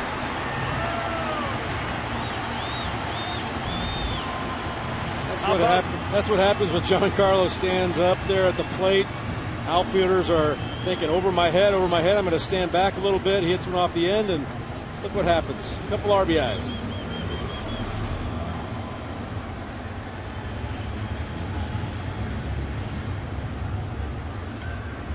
Actually, a great pitch to hit right down there in the middle. It actually got jammed. Yeah. Tailed in a little bit with that mighty swing. As an outfielder, you see the speed of that swing, and you kind of step back a little bit, don't react quite quickly enough, and it dumps right in front of the center fielder. Here's Dobbs now. Takes outside. Stanton said the other day, and I found it curious, especially on the great run that he's on, his at-bats have been hit or miss. And he said it's the biggest roller coaster he's ever had in his career. He'll have 2 or 3 really bad at-bats and then hit a ball 450 feet.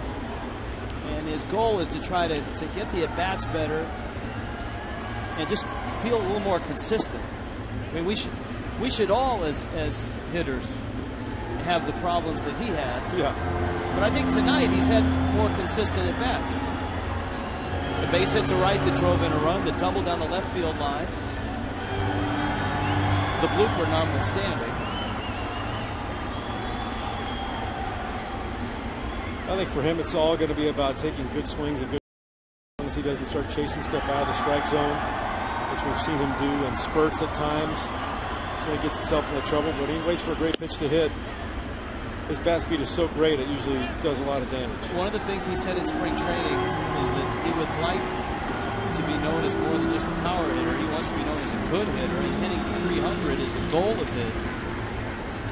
And Stanton, with that base hit, is now at 292. So that's a reachable goal.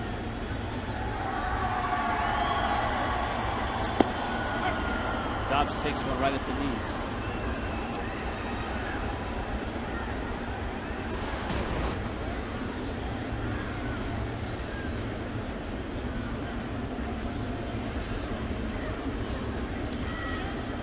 Like to see him be a little bit more of a complete player as well and start maybe running a little bit more. Not when you're up 9-0. No, not tonight, just in general. I think he could be one of those 40-40 type players. Well, John Buck said the other day that if he lined Stanton and Reyes up and let them race, he might put his money on Stanton. 9-0. Miami on top.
Check in with Craig Minervini. Craig? Rich, thank you very much. While the Marlins were away, Marlins Park went through its first tropical storm and got through very nicely. A lot of work to be done here. One of the keys is securing the roof and the windows here, of course, and that takes a little work. They thought it would maybe take 16 hours or so. It actually only took about 2 hours with a couple of two-man crews, believe it or not. The big key is the 96 sets of tie-downs to secure the roof, most of which are automatically deployed. The others they had to manually clamp with turnbuckles. The roof was closed for Saturday up till Monday a.m. The storm left, but it still affected the Marlins organization because, as you know, the Marlins AAA team is in New Orleans. They were scheduled to play at home a series this week. They moved it to Round Rock. A 4-game series will play in Texas. They'll play a doubleheader tomorrow and then games on Wednesday and Thursday. This is the final week of the home season for the Zephyrs and the season. They will play against Iowa on Friday, their final 3 games of the AAA season. And also, guess who they just got beaten by in a weekend series? They play the Omaha Storm Chasers. So Storms are just following the Marlins organization, guys. Back over to you. Little tapper. Brantley has it. Fires the first in time. I think fans are interested to see Rob Brantley throw. We saw him on the last road trip make 2 real nice throws down to second, and both were dropped. And here's a look as he gets Ian Desmond. I thought Ian Desmond would have made this a little bit closer than it was. Rob Brantley really got out there good, and with that flip throw, very strong on the throw to first base.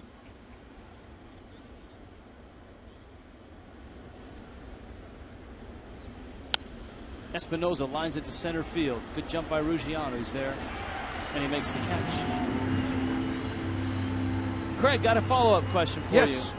Did I read correctly in a story about securing the roof for a storm that they have to leave it somewhat open, a crack open, just so the pressure is regulated? You know, Rich, I read that same story a month or 2 ago, and I did not see that associated with this story here that about the recent development with dealing with Isaac. So I'm not sure the answer to that, but I saw exactly what you saw, just leaving it open to sort of equalize the pressure a little bit. It sounds funny because you wouldn't do that in your home. In fact, that's the big no-no if you get one little opening and then you got problems. But I'm going to have to follow up on that. We'll get back to you tomorrow. Yeah, it's a Claude Delorme question. Yes. We'll corner Claude and ask him. Suzuki's up. And Kurt Suzuki rifles one into left field for a base hit. 2 hits for Suzuki. His first was the first hit of the ballgame against Ricky Nolasco. Ricky had no hit the Nationals for 4 2/3 of an inning. Actually, I wanted to say 5 because Nolasco had struck out Espinoza. But remember, Espinoza reached on a wild pitch. That would have been the 3rd out of the inning. Yes, it would have. So who knows if that would have changed Ricky's fortune tonight.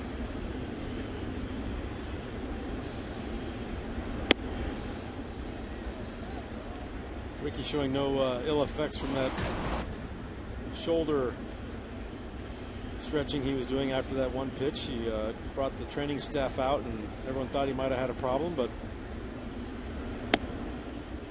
looks like he's still throwing the ball well. Lombardozzi at the plate. Here's Nolasco's pitch count, 85. Strasburg left after 5 innings. He threw 84. Fans want to know, Brett in particular, will the Marlins see Jose Fernandez next week? And the answer is no. It's a little soon. Into center field. Ruggiano is there.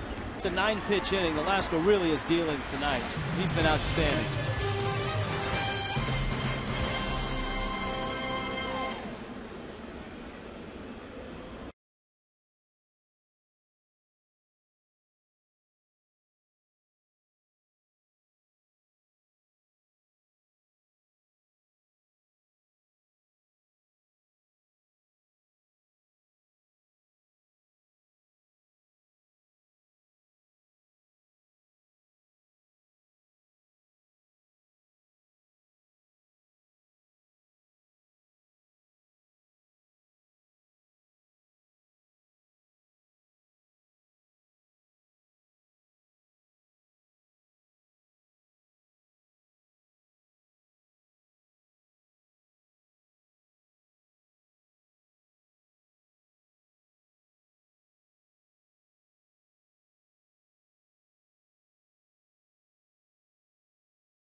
Bottom of the 7th, Marlins and Brewers. It's a series that starts on Monday. It's a 4-gamer, folks. And it starts on Labor Day. The Labor Day game is a 1:10 start. You can get the all-you-can-eat seats for just $24 on Wednesday. Fans get a Marlins opening night canvas print courtesy of Pepsi. Thursday is a 12:40 start, and there is no television for that game. Just to remind you, and another reminder, in case you need it, tomorrow is Giancarlo Stanton bobblehead night. Here's Donovan Solano facing Craig Stammen. Solano an RBI single in the 5th. That was the final run that Strasburg gave up. Fish got to him for 7 runs. Stammen allowed 2 runs in the 6th. Espinoza throws him out. Let's check in with Frank Fort. Thanks, Rich. The tweets and emails continue to come in, and one regarding the guy we just saw at the plate, Donovan Solano from @Ms_Mambo. Regarding Solano, he's taken away my pain over the Omar Infante trade. So Solano making a good impression on that viewer. And from @JuniorMet3, he wanted to know how many hours do players spend at a ballpark. Well, generally, guys get here as early as 1:30. Most guys roll in about 2 or 2:30. Some of them work out in the weight room. Some of them take early batting practice. The starting pitcher is the last guy to show up in the clubhouse on any given day. He gets in around 3:30 or so. So hopefully that answers your question. It can be a long day at the ballpark. Most of these guys are very dedicated to their craft. They do whatever work it takes to get ready for the game. Guys, back up to you. Niner, what time did you usually show up? I usually did a 3 o'clock showtime for the ballpark. That's about normal for a night game. Yeah, that's about normal for most guys. Well, there are some, including Rays manager Joe Madden, that feels players get to the ballpark too soon and spend too much time. I agree. Some guys, especially on the road, I remember getting to the ballpark. Some guys had been there for hours already. I was a bus guy, so I would leave the hotel around 4 o'clock, get to the ballpark 4:15, 4:20 for a 7 o'clock game. And I did my working out after the game. A lot of guys might do it, get there really early and do it before the game. I like to do it after the game. Brantley has singled and lined out, also struck out, and he pulls one foul. We've had a few tweets wanting to know. This is from Mutton. Would you like to manage? We've had a few others that want to know, would you like to coach? Well, if I could manage or coach only home games, I'd be in. Brantley hits a hard ground ball out to Espinosa at second. The rigors of travel in my major league career was tough on the family, and frankly, after doing 15 years of it, I had enough. I didn't want to travel anymore. There are a lot of ball players that had careers as long as you did. How long were you in the big leagues? 15 and a half years. Well, mostly guys that have been in the big leagues that long, do not want to manage or coach because of that. And a lot of them will take broadcasting jobs, but only half-season jobs, just because of the being away from home essentially 6 months out of the year. They take broadcasting jobs like you've done. Yes, and I love it. You know, it's been a perfect amount of time for me, and over those 15 years, you miss a lot of milestones with your kids. You miss a lot of ball games, plays, performances, all kinds of stuff, and vacations. So it's nice to be able to spend all that time with them now. Velasco swings and misses. W. Pack wants the crack staff to get the 10-run reel ready. That had not even occurred to me. But it's 9-0. Bottom 7. Velasco swings and misses. Marlins need another run to get there, though, kids. Craig Stammen, a 1-2-3-7.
Chevron brings you. Looks like my first car. Tomorrow's starters: Ross Detweiler, very nice ERA, 3.25, and Jacob Turner makes his second start with the Fish. So a chance for everyone to see Jacob Turner. His first start wasn't on television.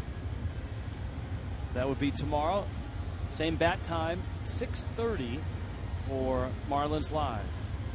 We've had a variety of questions about a couple of events. Andy Speed wants to know, when will the All-Star Game be held at Marlins Park?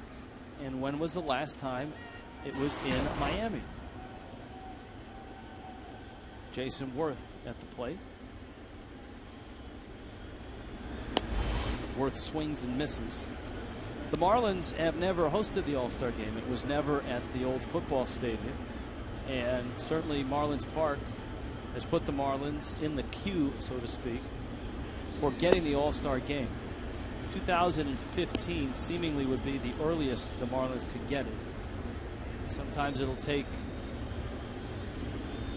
5, 6, 7 years before a new ballpark gets an All-Star game. Stanton making a long run to right, and he reaches and makes the catch.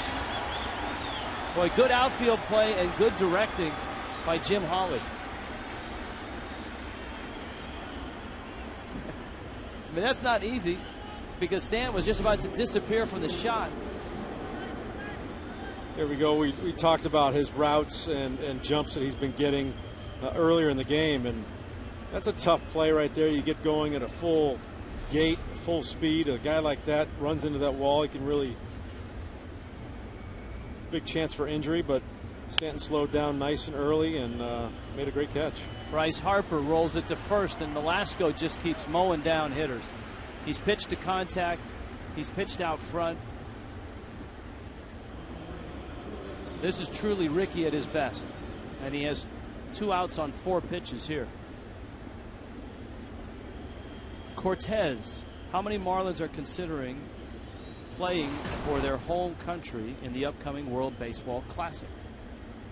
It's a good question. It is a good question. We'll start to ask around. We'll see if El Caballo will play again for Panama. Ran into Mike Piazza on the plane the other night, and he's going to coach for the Italian national team. They have to play in a qualifier. They may even be in the qualifier that's up in Jupiter. I have to double check on that. I know the Israeli team, and I think Brad Ausmus is managing the Israeli team. Really? Mike Gonzalez down in the bullpen. Marlins Park will host the second round of the World Baseball Classic coming up in March of next year. Off the end of the bat, Ricky's over. Lee flips. Wow, 7 pitches. Nolasco has been just terrific tonight. 9-0 Marlins.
Shutout right now, going into the bottom of the 8th here in Miami. Today, we wish Subway Restaurants a happy birthday. Let's take a look at this date in baseball history presented by Subway. Jesus Taveras set the Marlins record for triples in a game with 2 versus Houston. The record has been tied 3 times in the last 3 years.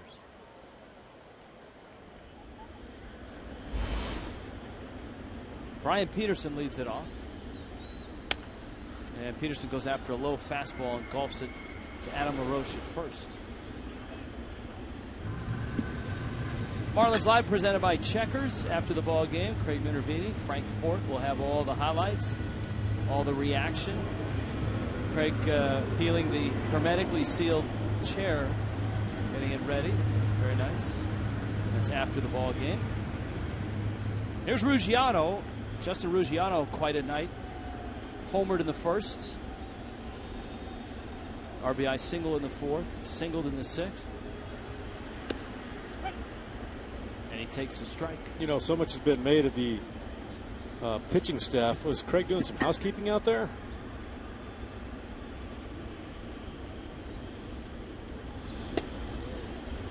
So much has been made of the Nationals starting pitching staff with their bullpen. I just checked over. Everyone that's on the roster right now has less hits than innings pitched. Every single one of them out of that bullpen. And that's what you need when you go into postseason play. You need 3 stud starters and a great bullpen. And they're all set up for that scenario. The bullpen ERA is lower than the starter's ERA. And the starter's ERA is incredible. 3.26. How about a 4-hit game for Justin Ruggiano? Ruggiano's thinking double around first. He's going to hold there. So 3 consecutive singles after a walk, which came after the home run. That set the whole night in motion against Stephen Strasburg, who would give up 7 runs in 5 innings. A Toyota trend tonight. Nationals have lost 4 in a row and have been outscored by Atlanta and Philadelphia 17-6. They've only scored 6 runs in those 4 losses, and obviously they haven't scored tonight. It's Ruggiano's second 4-hit game this season, and we talk about plans for next year.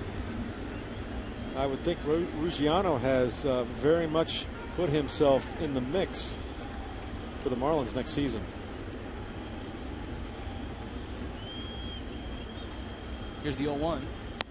A lot of fans clamoring for the 10-run reel, but the Marlins aren't there yet. Already lobbing in requests. AT&T Billy, for the 10-run reel, can we just show lots of hot chicks? Come on, Billy. Didn't we just show? Remember moments ago when we were promoting Giancarlo Stanton? I mean, who wants a bobblehead? Jeff? I do. There you go. Billy, I hope you're happy. I hope you're proud of yourself, AT&T Billy. Look what you've made us do. Reyes pulls a ground ball to his left. Espinoza got it out there. The turn not in time.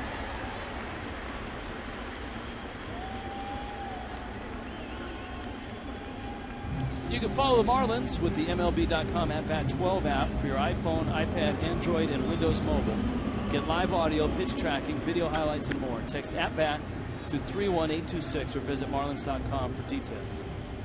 Here's Carlos Lee. He has doubled, scored. He drove in a run on a ground ball, and he's walked and had one of the most beautiful slides you'll ever see to score a run in the first inning. You'll see it on Marlins Live.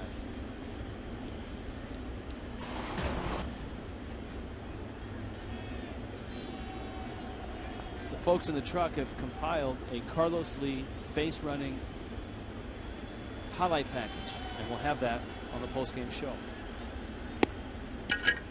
Stammen misses down low with a fastball. We've already had a few requests. We've had these the last few times we've had the 10-run reel, wanting to see the Gabby Sanchez clothesline of Nyjer Morgan.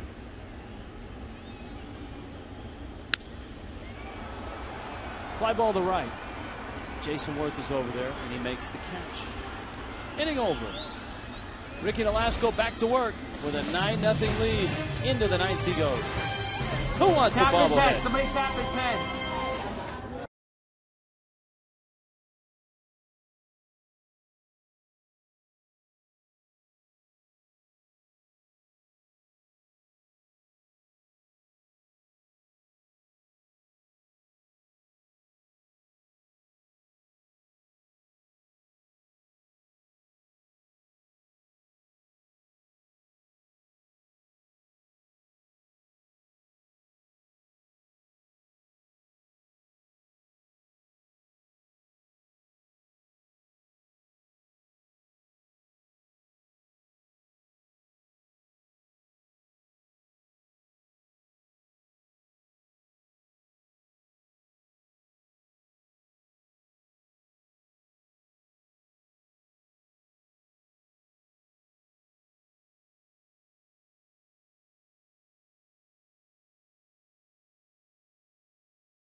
His mates have given him 9 runs, and Nolasco has just been super in this one.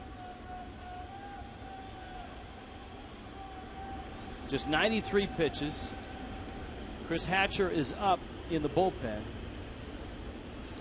Nolasco on the 16th of this month, a couple starts ago, threw his 7th career complete game. And that was an 8-inning job. It was in a 5-3 loss. LaRoche.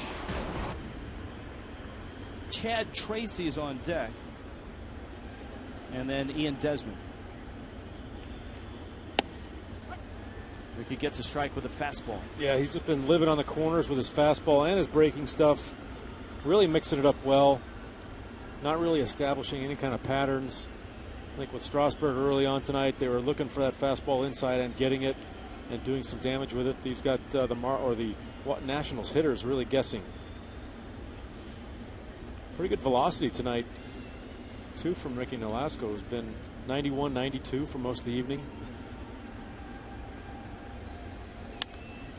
LaRoche pops it up. Dobbs goes out. In comes Peterson, and it's Peterson who makes the catch.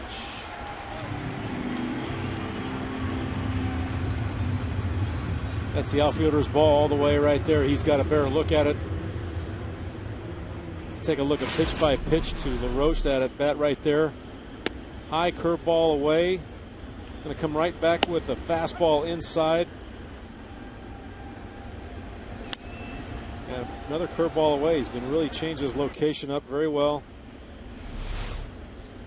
Brian Peterson makes the out. That brought to you by Acura. So Ricky looking for his 8th career complete game.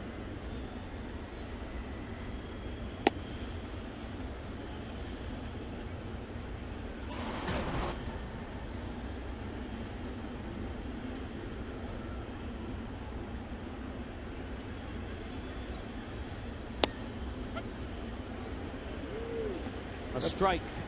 It's been a very effective pitch, that left-handed hitters.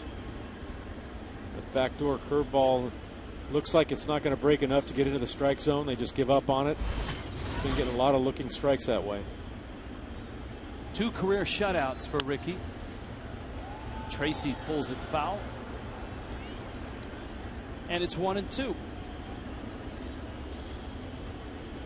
Chris Hatcher warming up in the bullpen just in case.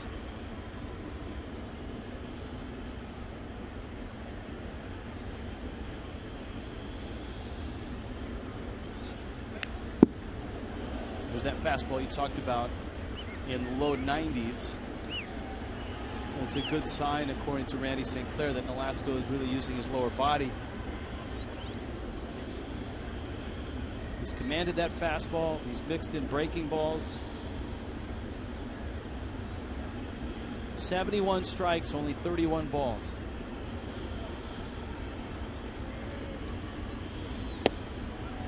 Just missed. Just missed.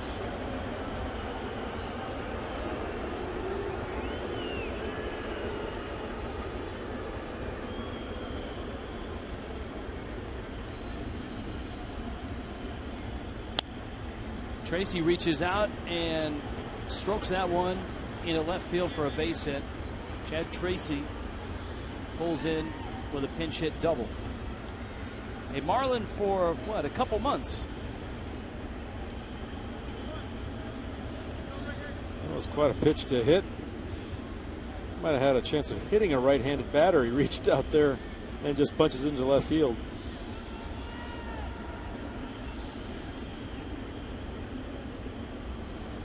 Here's Desmond now. We told you Desmond's out of Sarasota. What a major league debut last night for another Sarasotan. Casey Kelly of the San Diego Padres made his major league debut and was outstanding. Kelly, who was a star quarterback, shortstop, pitcher, and first-round pick of the Boston Red Sox, traded to the Red Sox, or traded to the Padres in the Adrian Gonzalez trade. So ironic that right around the same time Adrian Gonzalez gets back to Southern California, Kelly gets to the big leagues in Southern California for the first time.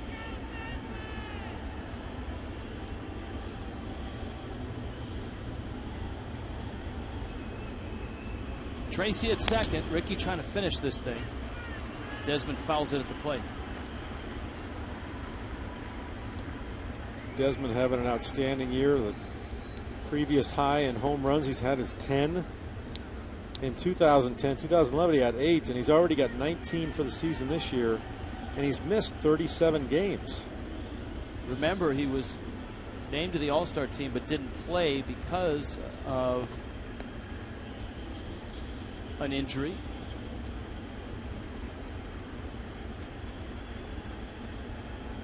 One of the strongest arms you'll find at shortstop.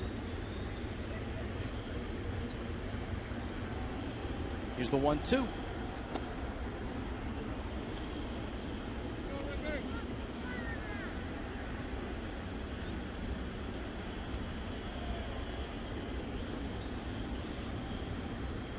A 108 pitches for Ricky Nolasco.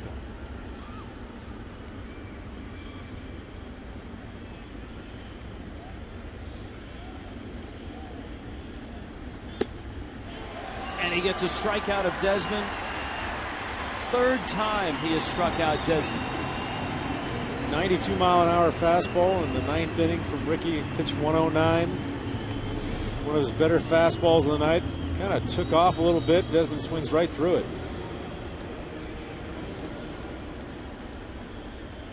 Four-seam fastball. Not a whole lot of movement on it. We give a lot of credit too to Rob Brantley, who's been behind the plate, has looked good. This is for Nolasco.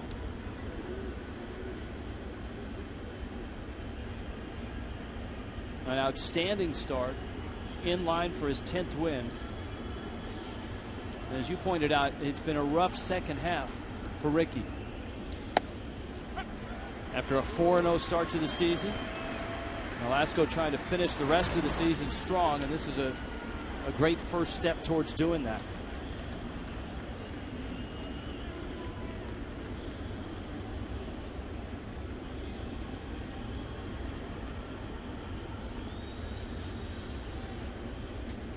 Tracy the runner at second. 2 outs. Ouch. That one right off of Espinosa's foot. And here comes the guy that's had the best swings all night against Ricky, and that's Kurt Suzuki. With the Marlins 34 games remaining, Ricky probably gets 6 more starts. really have a fairly good season if he ends on a good note here.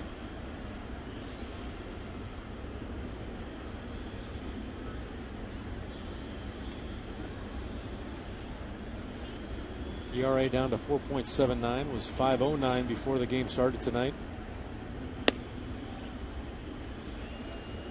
Nolasco misses up, and it's 1-0. Suzuki out of Wailuku, Hawaii. Same hometown as Shane Victorino. The Flying Hawaiian. That's right. Suzuki is the catching Hawaiian. Long considered one of the better catchers defensively in the American League. Ball and a strike.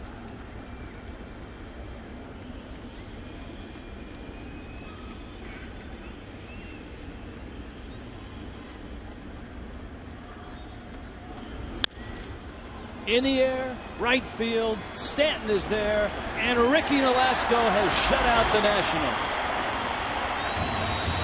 His 3rd career shutout, his 8th career complete game, and his 10th win of the season. A great team effort tonight. His ball club not only scored 9 runs, but got 7 of those runs against one of the most dominant pitchers in the game, Stephen Strasburg. A 5-hit shutout for Ricky Nolasco and a 9-0 win for the Marlins. We'll wrap it up when we return.